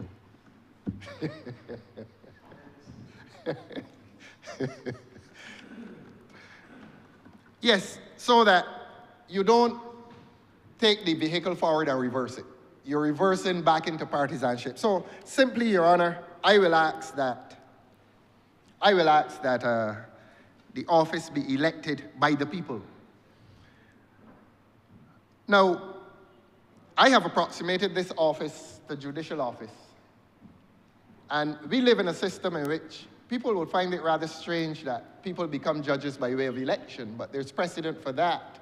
We all know that in the United States, New York especially, judges are elected. Judges out there campaigning like politicians. So there's nothing wrong with a man or a woman who wishes to be a speaker of this place or a president of the other place. Go out there and campaign like anybody else. That is republicanism for you. You must be there by the will of the people. And there's nothing infradig about campaigning like politicians. Of course, you don't wish to campaign like certain politicians. Good.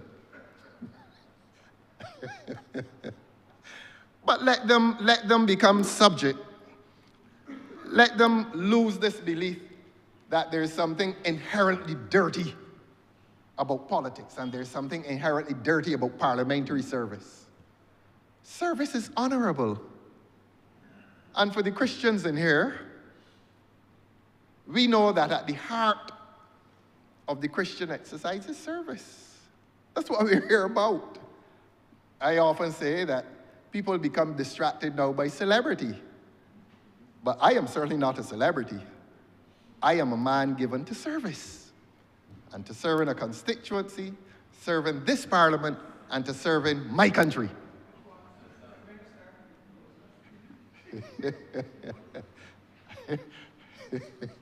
And I mean that. I mean that. It's about service. And so, the new speaker in a new dispensation must feel similarly, that he or she is about service. And as I said before, it is worth repeating, there's nothing infradig about campaigning for the office, asking people to invest in you, their confidence, that you shall serve this body at high level and do it fairly and with impartiality. That's not a lot to ask. You can't legislate integrity, but it is not a lot to ask. And therefore, Your Honor, I close by expressing principled support for the independence of the office of Speaker. I, however, oppose the legislation being separate and apart from larger constitutional reform, so I do not support it. It is a matter of some regret that the government has had reports from the Parliamentary Reform Commission and the Constitutional Reform Commission, and that it has made no use, absolutely no use, of those reports. And we must now remain suspicious as to why this amendment, this partial amendment of larger reform, is necessary today at the end of November. Why? And we ask the question, you see, Your Honor, we must speak in here with courage. We must speak with courage. And sometimes, and oftentimes, the truth takes courage. And I must and will have the courage to ask this government, why does this separate amendment become urgent at this point in time? And to warn the government that if it is related to personal ambition, all the more so must it be rejected. You cannot amend the Constitution to satisfy personal ambition. It matters not to me who is running in St. Michael's Central. What matters to me is that a constitution must be there to protect all persons. And a progressive amendment is tarnished, becomes tarnished, Your Honor, by motives that may be narrowly political. I have to speak the truth. And if that is not the intention of the government, I warn the government that that cannot be the purpose, the motive behind this amendment today. It would be wrong. And Your Honor, that is my warning to this government. I have spoken as to the other details of the legislation. I'm summarizing, sir. And I have asked the government to place this within larger constitutional reform. I have pleaded with the government to take the time. If the Prime Minister, if the Honourable Prime Minister says 7 months, take the time and do it. And if the government is suffering a loss of stamina, well, do what needs to be done, and the next Democratic Labour Party government will do it sometime in the not-too-distant future. We will attend to the matter of comprehensive constitutional reform so that the suspicion that attains this amendment today causes us to object to it. Why is it, why after 7 years, it suddenly becomes an urgent cause to make a speaker independent and hopefully impartial? What is the urgency? Yes, it may be urgent, but it was urgent 7 years ago. It was urgent 27 years ago. It was urgent 37 years ago, and 47 years ago, and 57 years ago, after independence. Maybe past governments were busy elevating this country, socially and economically and politically. And maybe the Constitution worked for those past generations. But in 2025, in a modern democracy, or a democracy that hopes to be described as modern, a speaker who is partisan, a speaker who is representing a constituency, cannot be a part of a modern democracy. That is our submission, sir. And therefore, we ask the government to do comprehensive reform. Again, if the government chooses not to do comprehensive reform, give up the government. It is as simple as that. Give it up. After 7 years and 4 years of republicanism, of formal republicanism, because that's what the republicanism in this country is. It is formal. It is making the head of state local. It is removing ultimate power, theoretically, from in the hands of Westminster, England, and placing it at the President's house. That is what it has done. It is to that extent, and only to that extent, that we can describe ourselves as Republican. Beyond that, Your Honor, we are still Westminster. And I know the government understands its own dilemma. And I repeat, do not attempt to resolve the dilemma by partial and or incremental amendment. Fix the entire Constitution, make the entire Constitution Republican, and not pick at it as a vulture picks at a dead body. This government is picking at a body politic that may be dying under this government. It needs new life. It needs new life. And I'm not here to embarrass the government. But if after 4 years you could not do it, do not try to do it now and do it incrementally and partially for a narrow political motive. That is not what constitutional reform is about. Constitutional reform pertains to a principle of elevating a country legally and institutionally. It is not about enfranchising an individual. And I've spoken as to my opposition to personal elevation within constitutional amendment. I dare say to my former cricket teammate, I'm sorry, sir. I'm sorry. But I'm here to speak the truth. And the truth that I speak today is that this amendment must remove itself from the prospect of personal ambition. And he's heard me speak the truth in here all the time. And today is not a day to abandon my truthful speech. I will continue to speak the truth in here. That is why I'm sent here. And if I'm to stay here, and I believe that I will, amidst the many departures that are pending on the other side, I intend to come back here.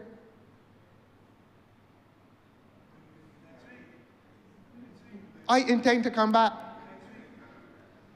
And since he keeps noise, I will look across, and the Honourable Member for St. Lucie will be absent.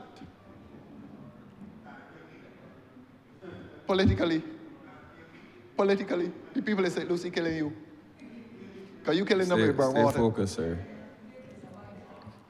Oh, he's dead? Oh, I see. So, Your Honor, that is my position in relation to the amendment. I want to thank the government for bringing progressive legislation here, but I want to chastise the government for failing to bring comprehensive constitutional reform. And for that, the government must be condemned. Your Honor, I am obliged to you. Thank you. Mr. Deputy Speaker, I beg to move that this sitting be suspended until 12:40. I beg to move that the sitting be suspended until 12:40 p.m. All those in favor, please say aye. Aye. All those against, please say no. I think the ayes have it. This sitting is now suspended until 12:40 p.m.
Tanya. I'm gonna leave at 1. I got a funeral at 1:30 in church. I think Terry is gonna speak.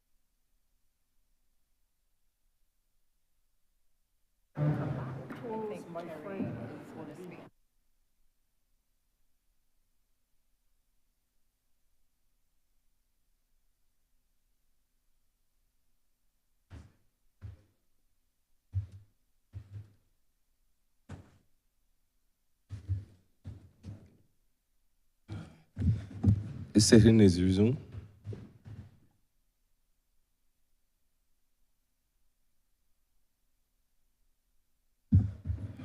Honourable Member for St. Joseph. Mr. Speaker, I'm grateful for the opportunity to speak on this matter. I didn't know that it was a swan song, but I'm happy to sing, whether it comes from the perspective of a swan or the perspective of an eagle. Whichever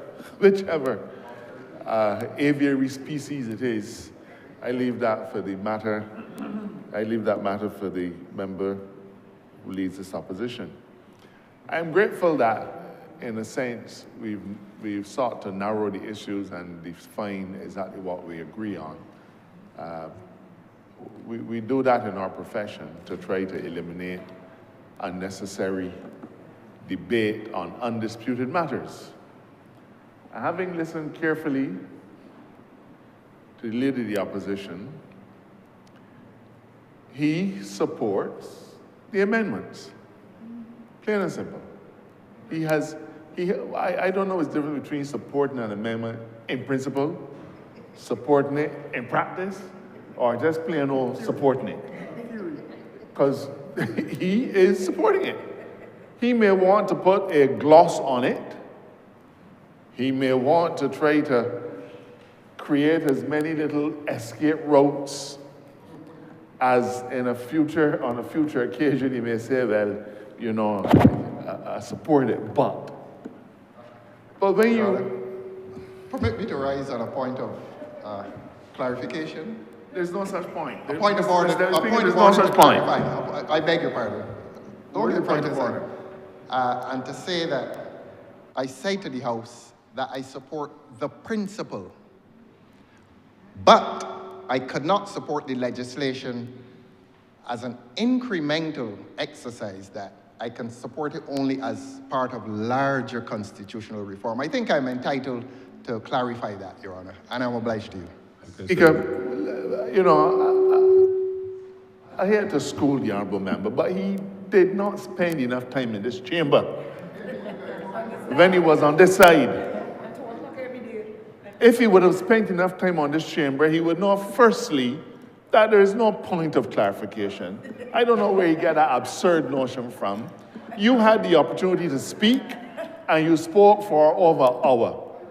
If you spoke for over an hour and still need to come back now and clarify things, well, I don't know what to say. Maybe you should not have started speaking at all and hoped that somewhere along the way you would hit the point. Secondly, you can't get another bite at the cherry, sir. You bite it, it didn't taste good, you spit it out, done with that. You can't come now and try to rejig what you said. The Honourable Member said, I support the bill. He supported it. I support it. If Hansard looks at the record of his comments, Hansard will see that he supports the amendment to the schedule. He supports an elected speaker. Point of order. The Honourable Attorney General is misleading the House. And I said more than once that in principle, I support any amendment that makes the leader, the speaker, I beg your pardon, independent and impartial. But unless it comes within the larger context of constitutional reform, I cannot support it brought by itself. Please don't cause me to say that a third time. The Honourable Member is misleading the House and himself. Well, Continue. Mr. Speaker, Mr. Deputy Speaker, the Honourable Member is now saying that he does not support the amendments. Okay, well, what's new? What is new? What is new? Mr. Speaker, I don't suppose that any matter relating to the Constitution and any amendments thereto should be spoken of as being simple. I don't suppose we should speak of them as though in any way they're run-of-the-mill. Our Constitution is our governing document.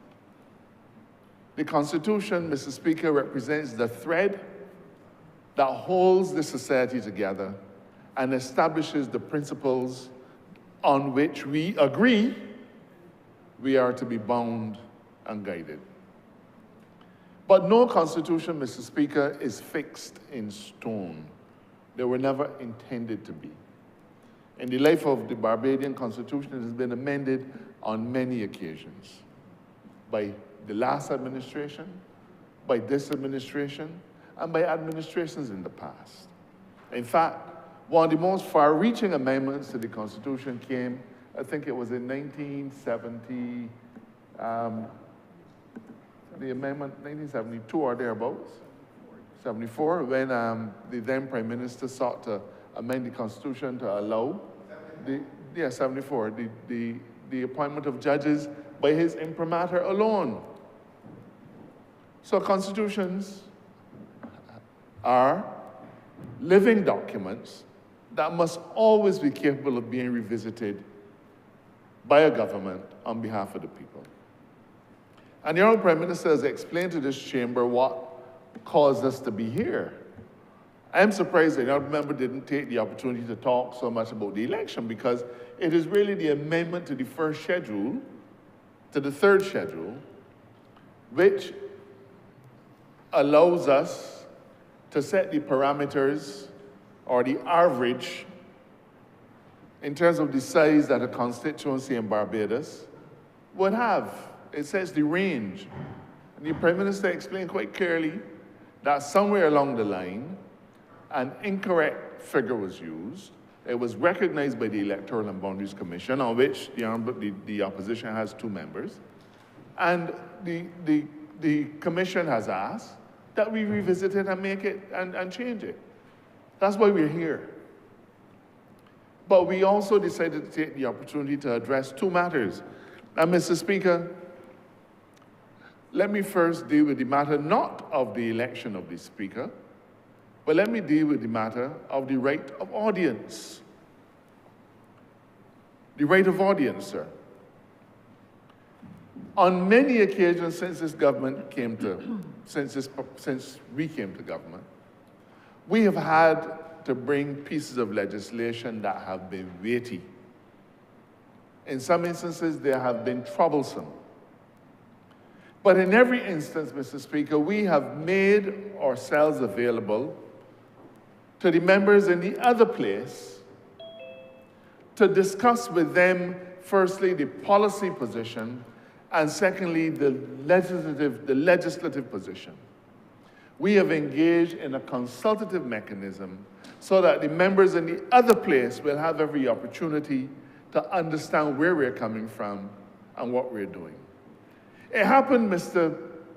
Deputy Speaker, as recently as the last, when we did the Interception of Communication Bill.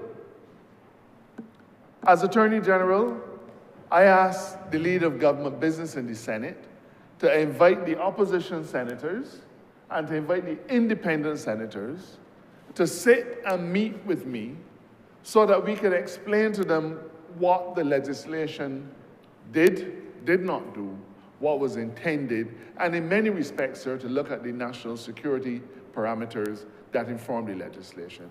That was already done this year. Mr. Speaker, too many times we operate as if we have to reinvent the wheel. All across the Caribbean, attorneys general have the right, and in fact are expected to, attend the other place to be able to explain what legislation has been put before them and to explain any issues that might arise therefrom. It is true, sir, that in many of those jurisdictions, the Attorney General is not elected, the Attorney General is appointed, so Cayman Islands, Turks and Caicos, St. Lucia and others. Currently in Trinidad, the Attorney General is from the Senate, but has a duty to appear in the House to explain the legislation that he is certified. This process, sir, however, is only available to the Attorney General. And we believe that if the Minister of Industry or if a Minister of Education is piloting an education bill, he ought to be able to stand in the Senate in the other place and explain to that chamber what exactly the legislation is about. So the 2 points I want to make are these. Firstly, the approach of having the opportunity of audience in the other place is not novel. It currently exists across many of our parliaments. We see great value in it. So it is not novel. So we're not reinventing the wheel. The second point is that we see great value in it, and we feel that it improves the legislative framework in Barbados so that all parliamentarians have the opportunity to understand what is in the thinking of the chamber that they're not in, and the minister. And thirdly, we believe it is so important an opportunity that we considered that it should not be limited to the Attorney General alone. Every minister ought to have the opportunity to stand in the other place and speak to it. We currently have several ministers in the upper chamber. We have a Minister of Health in the upper chamber. We have a Minister of Energy and Business in the other chamber. And that has changed. We used to have a Minister of Education in that chamber. So it is important wherever the minister may be situated, whichever house he is from or she is from, that they make themselves available to the other place so as to give a perspective, to that chamber and inform the legislation. That, sir, is a salutary measure. I certainly support it. I didn't get the impression that the leader of the opposition did not support it, but he's now saying that he didn't. The other matter is that of the election of the Speaker. I heard the Honourable Leader of the Opposition say that it was a dreadful thing that a Speaker in Barbados could not represent his constituents in Parliament. I heard him say that it was a good thing that a Speaker should be elected from outside of Parliament. I guess I misunderstood how you could agree to those two fundamentals, but at the same time not agree to what we're doing. But he's capable of that kind of intellectual contortion. I leave that to him. Whatever the honourable member agrees to or not, the fact of the matter is that an individual goes and offers himself in our small parliament, sir. We only have 30 MPs. In our small parliament, an individual will go and offer himself to represent his constituents. Where? Not in the Lions Club or the Kiwanis Club, not in the army, not in any place other than Parliament, sir. He says, I want to be your parliamentary representative. That is what it is. He is elected by those people to serve their interests in this house. It therefore is inconsistent with the mandate given to an individual by the people that he should come to this chamber and be told, we want you to be the Speaker, and that which the people elected you to do, we are absolving you of that duty. Now, we say it is a democracy, and a democracy, the will of the people must prevail. And the people will send somebody here to represent their interests, but somehow a majority of the 30 of us will say, never mind that. We absolve you of that responsibility. You don't have to do it no more. You get to sit here and preside, and not a peep out of you will be heard during your tenure on behalf of the people of your constituency.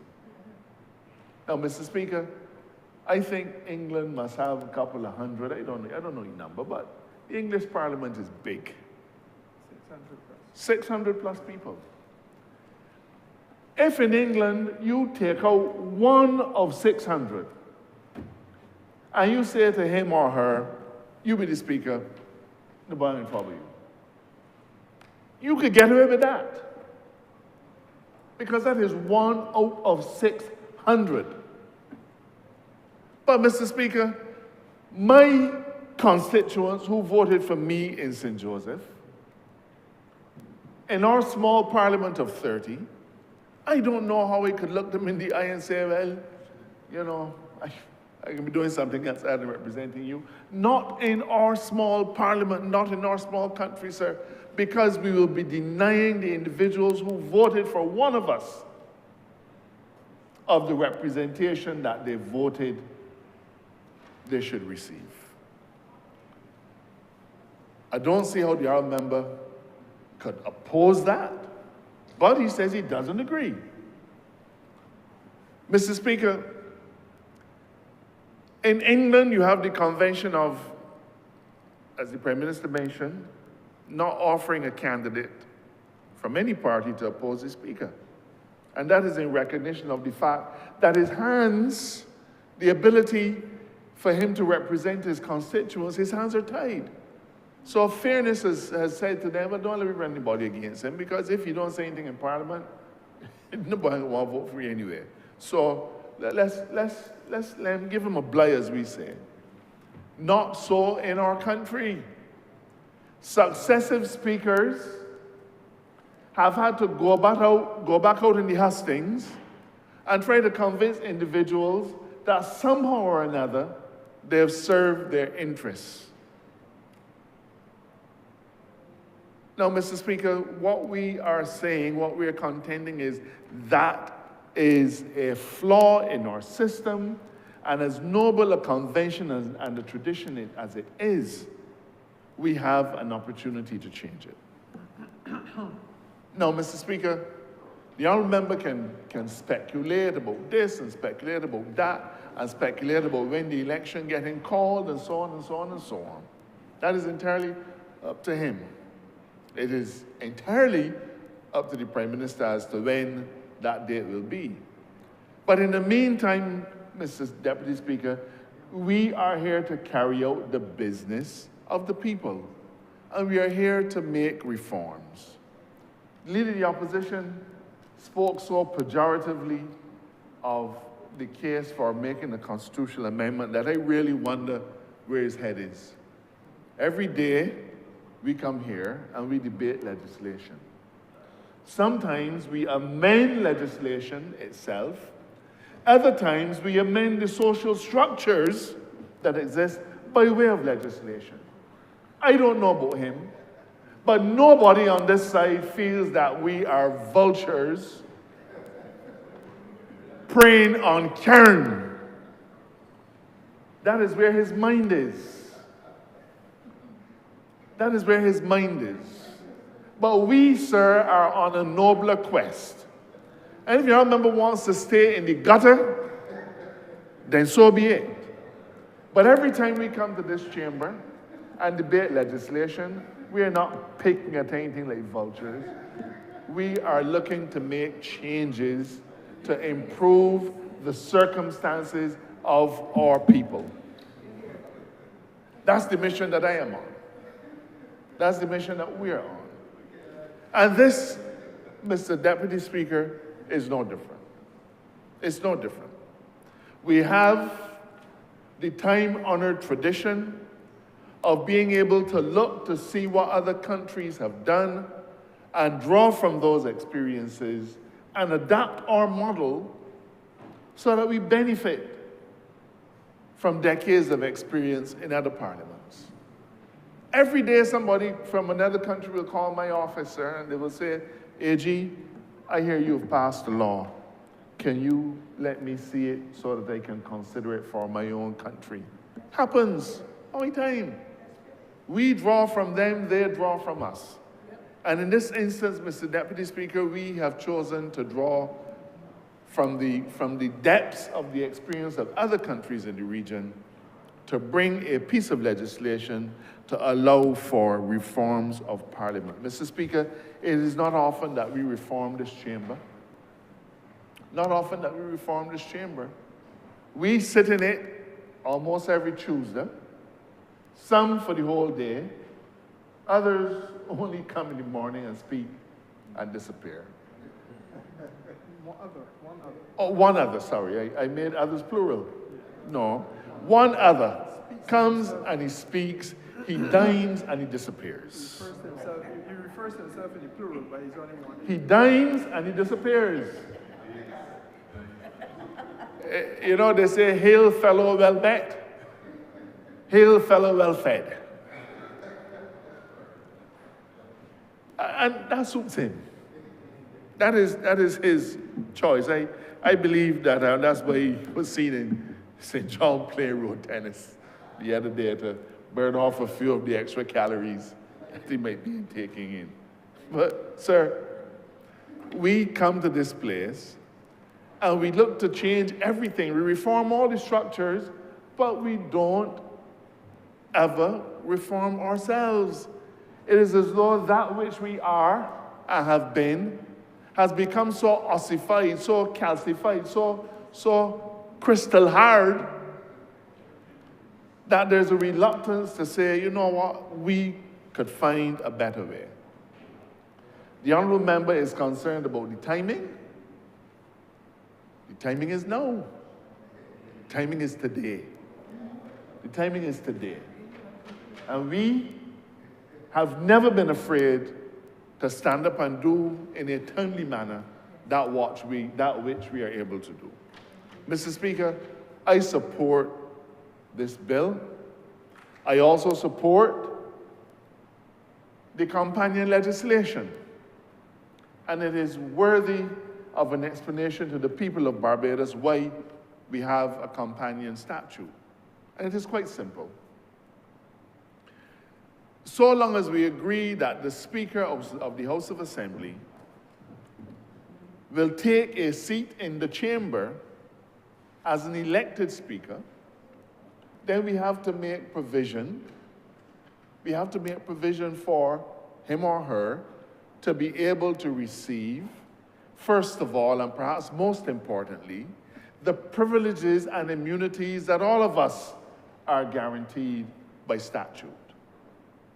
Those are long-standing privileges and immunities. They are not things that we call upon on a daily basis, but they hover in the background, protecting us in our sworn duty. And to the extent that a Speaker will now join this hallowed place, elected by the membership of this place, then that Speaker has to have the benefit of the privileges and immunities that the rest of us have. It is inconceivable, sir, that a Speaker coming to preside over this chamber would not benefit from the privileges and immunities that we have. But then equally, sir, there's the simple matter of the opportunity to be paid for your duty, to be paid for your service, to be able to receive your due for presiding. And therefore, we've had to make changes to other legislation so as to be able to secure those rights and privileges to the individual who should occupy this office. Mr. Speaker, I don't know that there's much more that needs to be said. This bill requires a constitutional majority. I'm sorry that it appears as though the honourable member for Christ itself will not be a part of that majority, but I don't know that there's anything that we pass that he votes for anyway. I don't know that he votes for anything that we support. So, Mr. Speaker, Mr. Deputy Speaker, I support this bill. It is timely. I support the amendment to the schedule. I support the amendment to the companion legislation. It takes us where it needs to be. The honourable member can describe it in as pejorative terms as he like. We do not stand with him, because if there's one vulture in this chamber, the honourable member only needs to hold up a mirror and identify who he sees. I am obliged to you.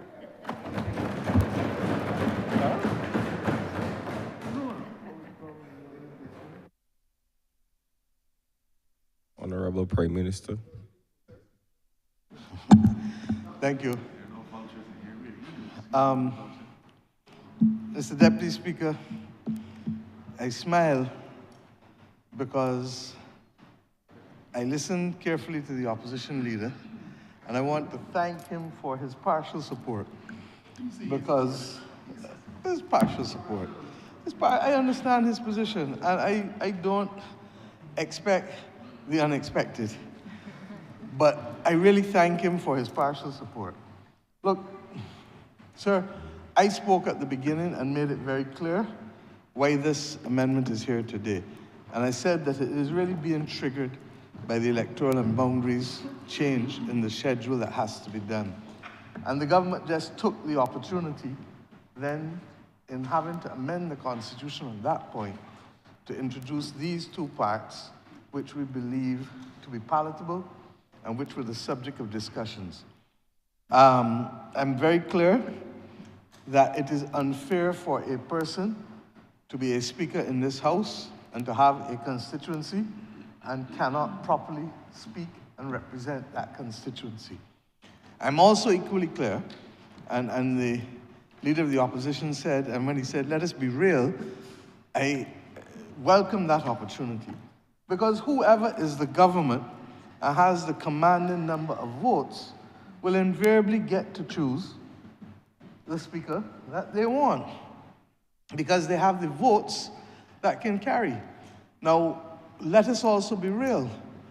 In those circumstances, while the person will not be an electoral person, somebody who was elected, invariably in a small society, people have attachments.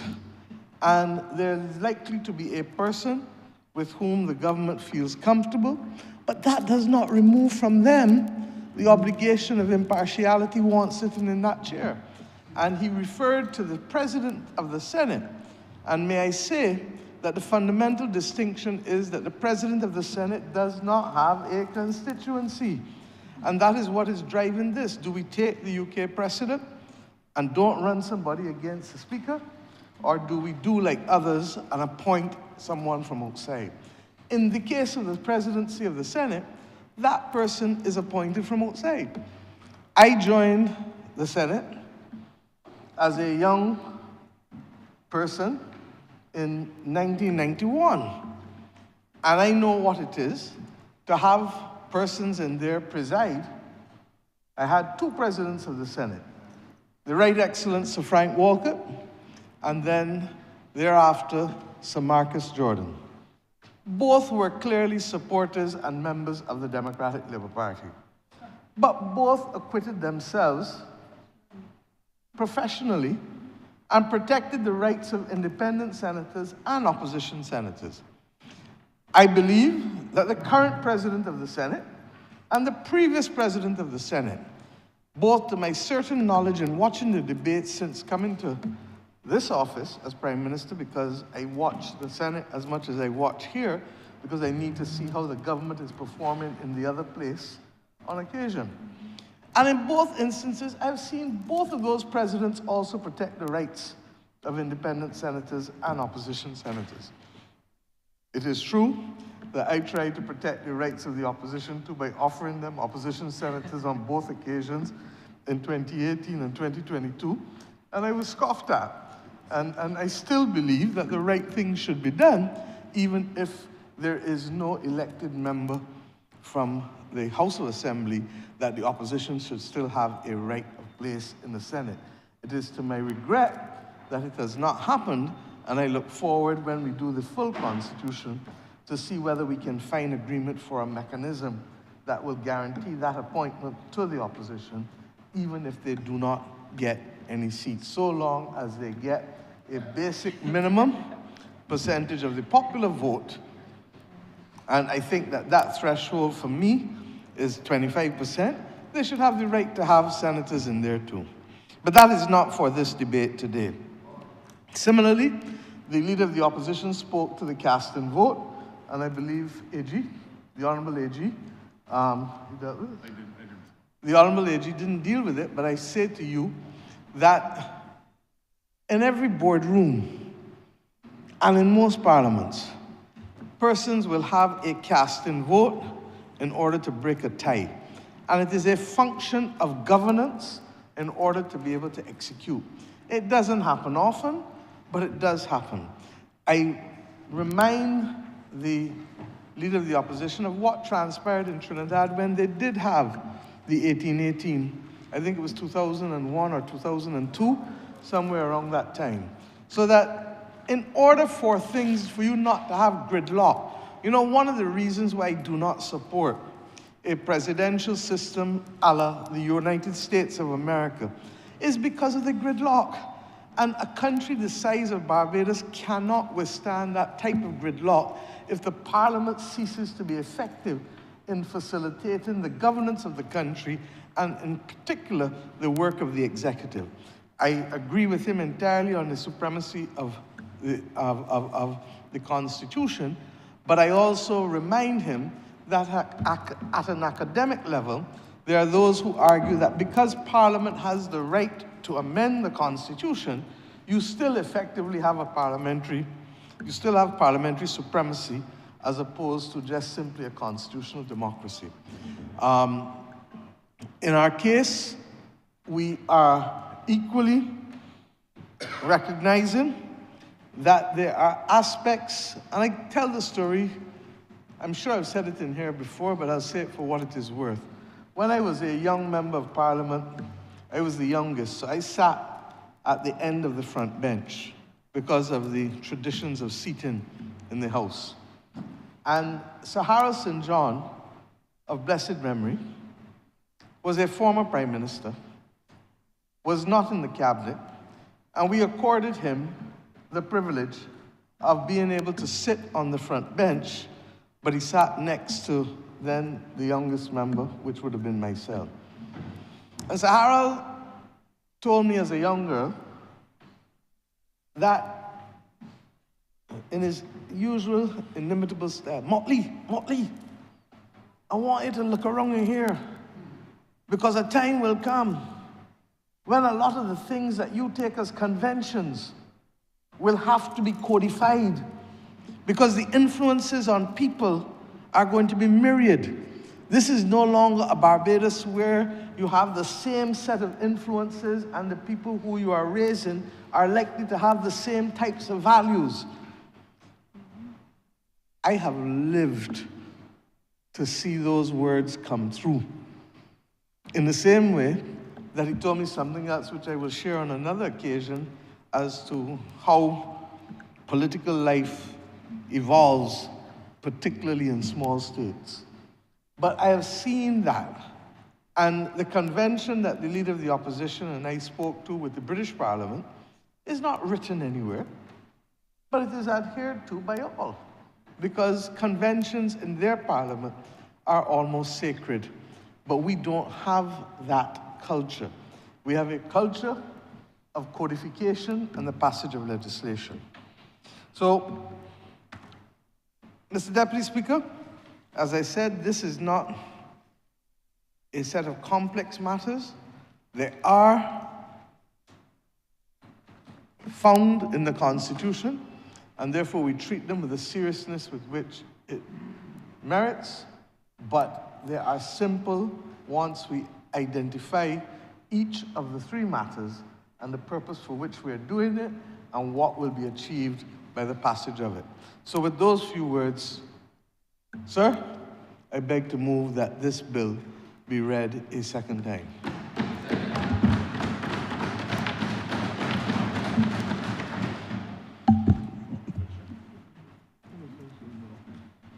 Question is that this bill be moved. We read a second time. All those in favor, please say aye. All those against, please say no. I think the ayes have it.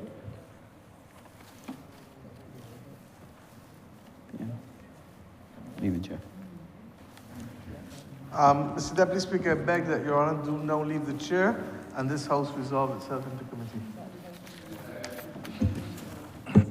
Question is that the Speaker do not leave the chair and this House resolve itself into committee. All those in favor, please say aye. All those against, please say no. I think the ayes have it.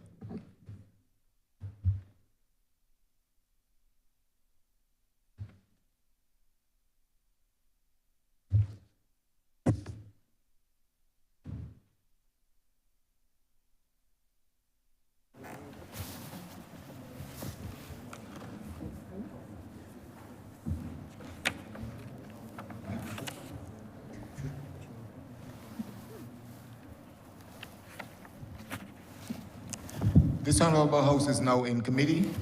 Clause 1.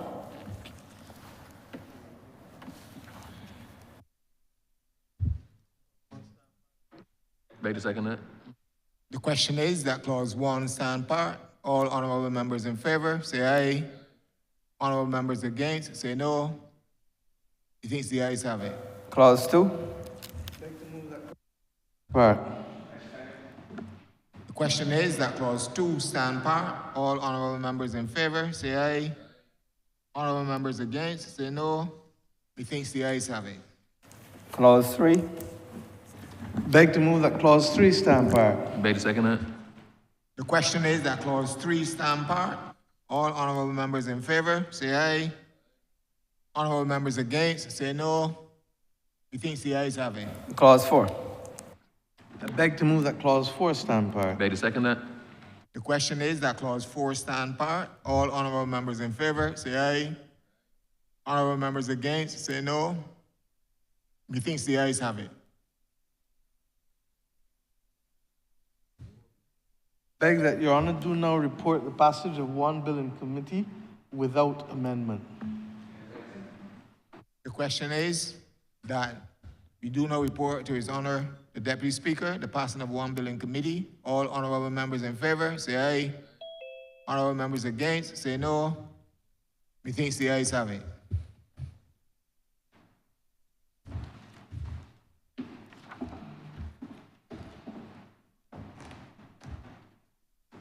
Thank you.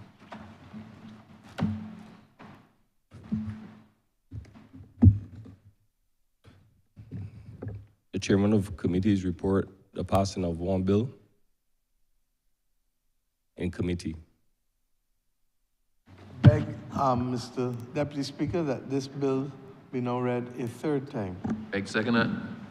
The question is that this bill be now read a third time. All those in favor, please say aye. All those against, please say no. I think the ayes have it. Beg that this bill do now pass and be titled the Constitution Amendment Act 2025.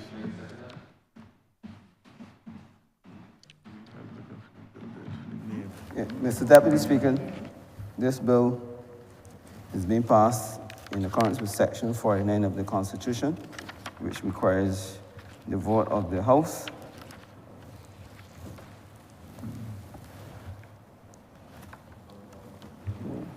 Just make sure that was in.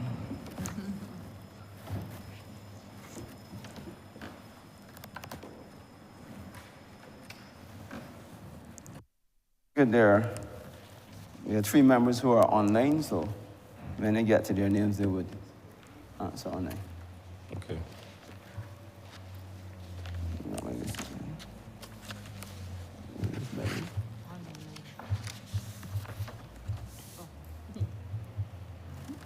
Miss Motley, Aye. Miss Bradshaw, Aye. Mr. Marshall, Aye. Mr. Simmons, Aye.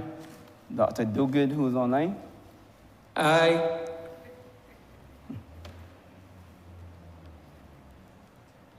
Mr. Abrams, Aye. Mr. Weir, Aye. Mr. Ford, Aye. Mr. Griffith, Aye.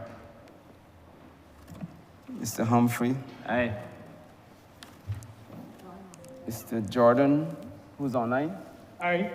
Aye. Mr. Humphrey, Aye. Mr. Goodenajo, Aye. Miss McConney, Aye. Mr. Gibbs, Aye. Mr. Lane, Aye. Mr. Sutherland, Aye. Miss Ford, Aye. Mr. Phillips, Aye. Mr. Thorne, No. Mr. Blackman, Aye. Mr. Ishmael, Aye. Mr. Prescott,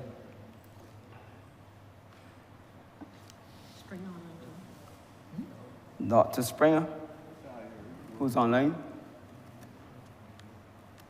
Aye. Mr. Prescott, Ms. Cattle, Yes. Dr. Brown. Aye.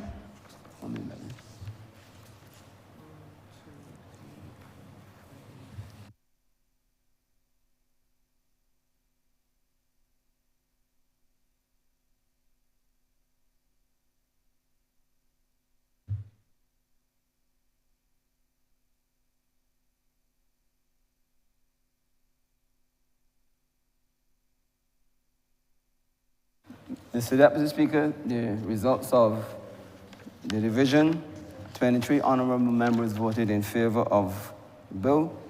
There was 1 vote against, and therefore the vote satisfied that threshold of 2/3 majority under the Constitution.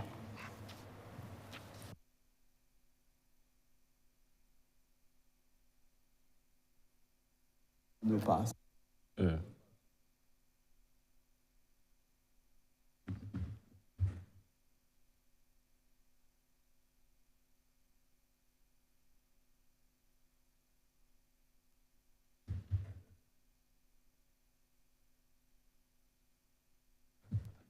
All right.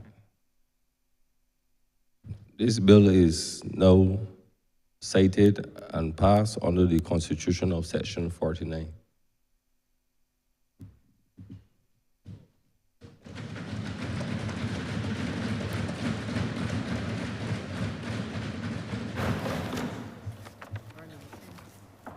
Order number 10, sir. In the name of the Honourable Prime Minister, to move the second reading of the Parliament Miscellaneous Provisions Bill 2025. Thank you very much, Mr. Deputy Speaker. This was a cognate debate, as I indicated when we started, and the House so endorsed by the motion that was agreed to by the House, and therefore this bill, which simply seeks to provide the privileges and immunities to the Speaker, given the passage of the constitutional amendment, is here now, and I do ask that this bill now be read a second time. The question is that this bill be now read a second time. All those in favor, please say aye. All those against, please say no. I think the ayes have it.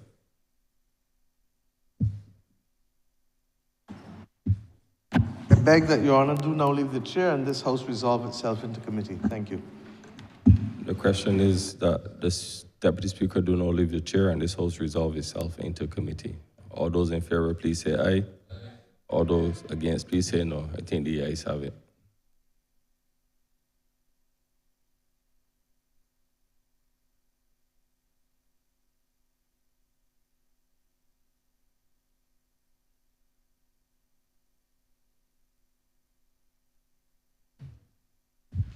This Honourable House is now in committee. Clause 1. Beg to move that clause 1 stand part, sir. The question is that clause 1 stand part. All honourable members in favor, say aye. Honourable members against, say no. Methinks the ayes have it. Clause 2. Beg to move that clause 2 stand part, sir. The question is that clause 2 stand part. All honourable members in favor, say aye. Honourable members against, say no. Methinks the ayes have it. I beg that Your Honor do now report progress of one bill in committee passing without amendment. Ready to second it? The question is that I do know report is honor the speaker, the deputy speaker, the passing of one bill in committee. All honorable members in favor, please say aye. Honorable members against, say no. Methinks the ayes have it.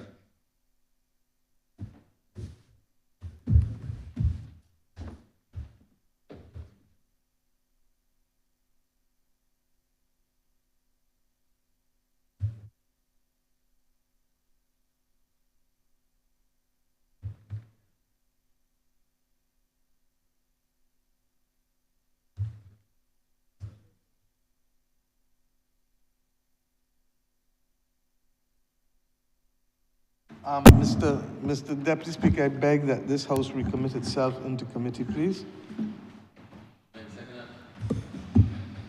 The question is that this House recommit itself into committee. All those in favor, please say aye. All those against, please say no. I think the ayes have it.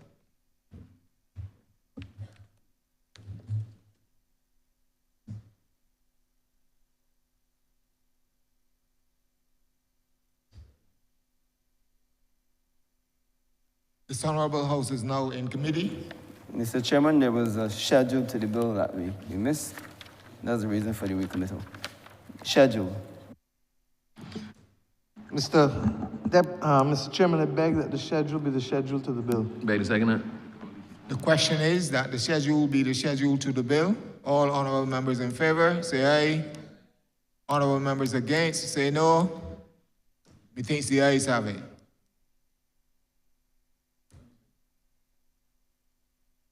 I beg that Your Honor do now report the progress of the passing of one bill in committee without amendment and the schedule there too. The question is that I do not report to His Honor the Deputy Speaker the passing of one bill in committee. All honorable members without amendments. All honorable members in favor, say aye. Honorable members against, say no. Methinks the ayes have it.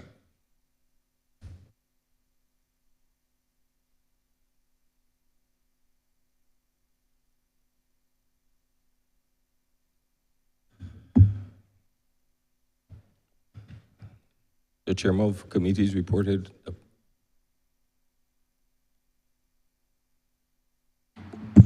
Mr.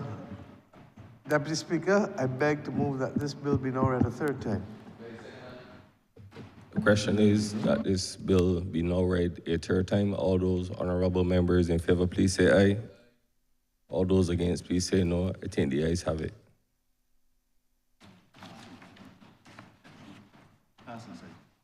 I know. Looking for the bill.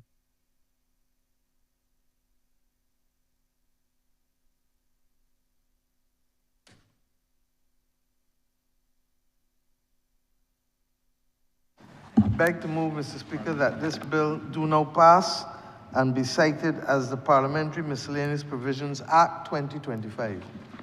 Thank you. The question is that this bill be do not pass and cited as the Parliamentary Provisions Act 2025. All those in favor, please say aye. All those against, please say no. I think the ayes have it. This bill do not pass.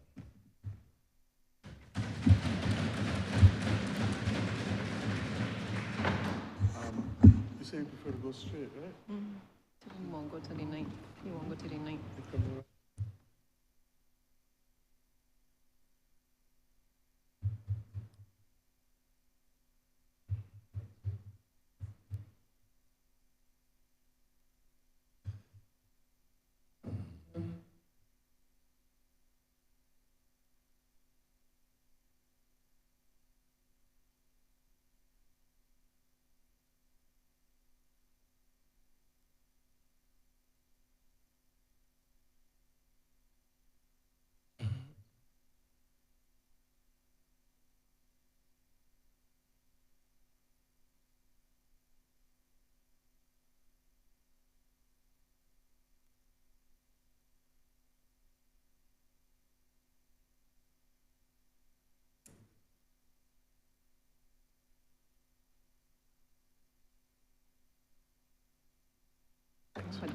something else.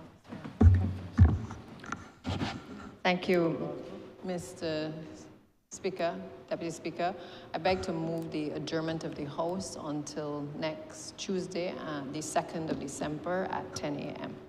As I speak on the adjournment, I just want to wish everyone a happy independence as we get ready to celebrate another year of independence. I wish all honourable colleagues a happy independence, and indeed all of Barbados.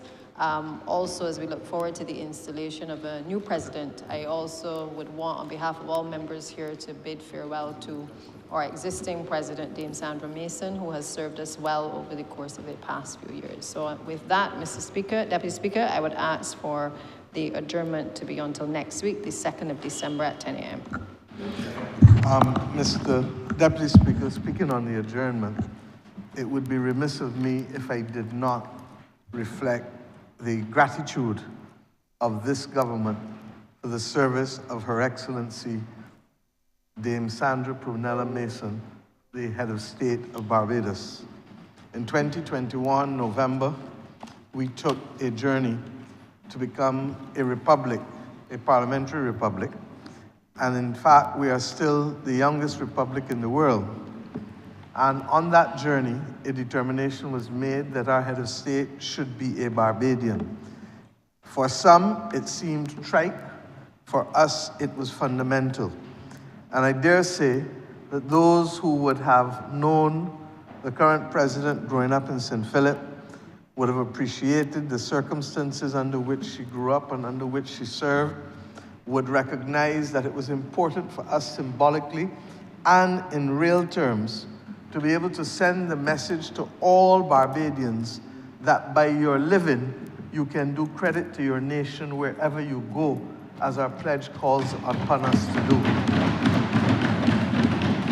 I have had the opportunity to pay tribute to her in remarks in her farewell reception, but I think it is only right and fit and proper that the records of this Parliament should reflect the gratitude of this government for the service which she has rendered to Barbados.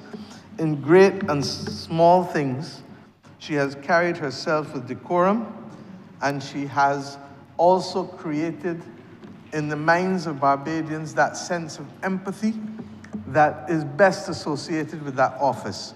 And I refer not only to her engagement with centenarians, but across the board with young people, with the cadets, with the armed forces that we have, and indeed for other non-governmental activities such as the Royal Commonwealth Society and other entities with which she has chosen to associate her office.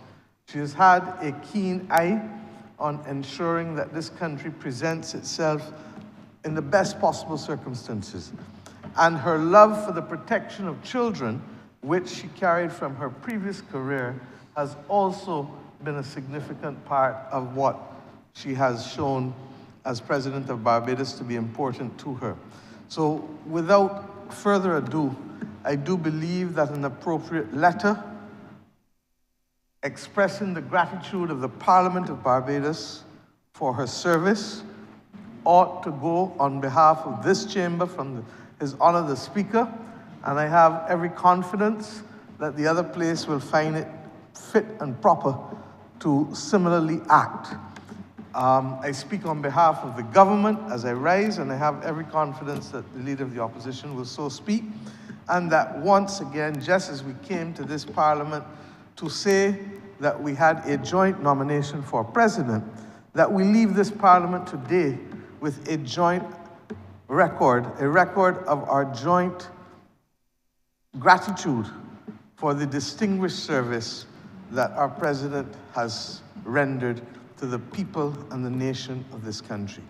We wish her a very, very long, healthy, and happy retirement. I know that she intends to learn to play the steel band, she has said, and one or two other things. And the fact that she can now apply herself to those things, having worked for, and I believe she told us Saturday night, for 50 years straight, that will hopefully give her joy and pleasure. And we too will continue to engage with her in her new role. I should say, as I did on Saturday night, that the government has agreed that the appropriate protocol for addressing her shall continue to be Madam President. The United States of America is known for many things, but this is one of the few things that I think that they have done particularly well. A person, even when they leave office, there is a level of respect that the average citizen would wish to accord to them. And therefore, we would wish, this being new ground, virgin territory, so to speak, that we would wish to formally establish a precedent that would allow her to continue to be addressed with the dignity with which she has been associated during her term of office. She served as Governor General first, and this government found it fit and proper to nominate her because we had the confidence that she could carry the spirit of the nation, and that, as I said on previous occasions, the presidency must be a place that all sides and all people in Barbados must be able to find comfort. And that is why I do not support an executive presidency. The island is too small, and I think that there should always be a place of comfort and safety for every Barbadian, and she provides that in her office, and I look forward to her successor doing so with equal acclaim. Thank you very much. Leader of Opposition. May it please Your Honor, I have no skill in gilding lilies, and I therefore wish to adopt the Honourable Prime Minister's several encomiums in relation to the distinguished and dignified service of Her Excellency, and I will join the Prime Minister in adopting all that she has said for this House. I'm obliged to you, sir.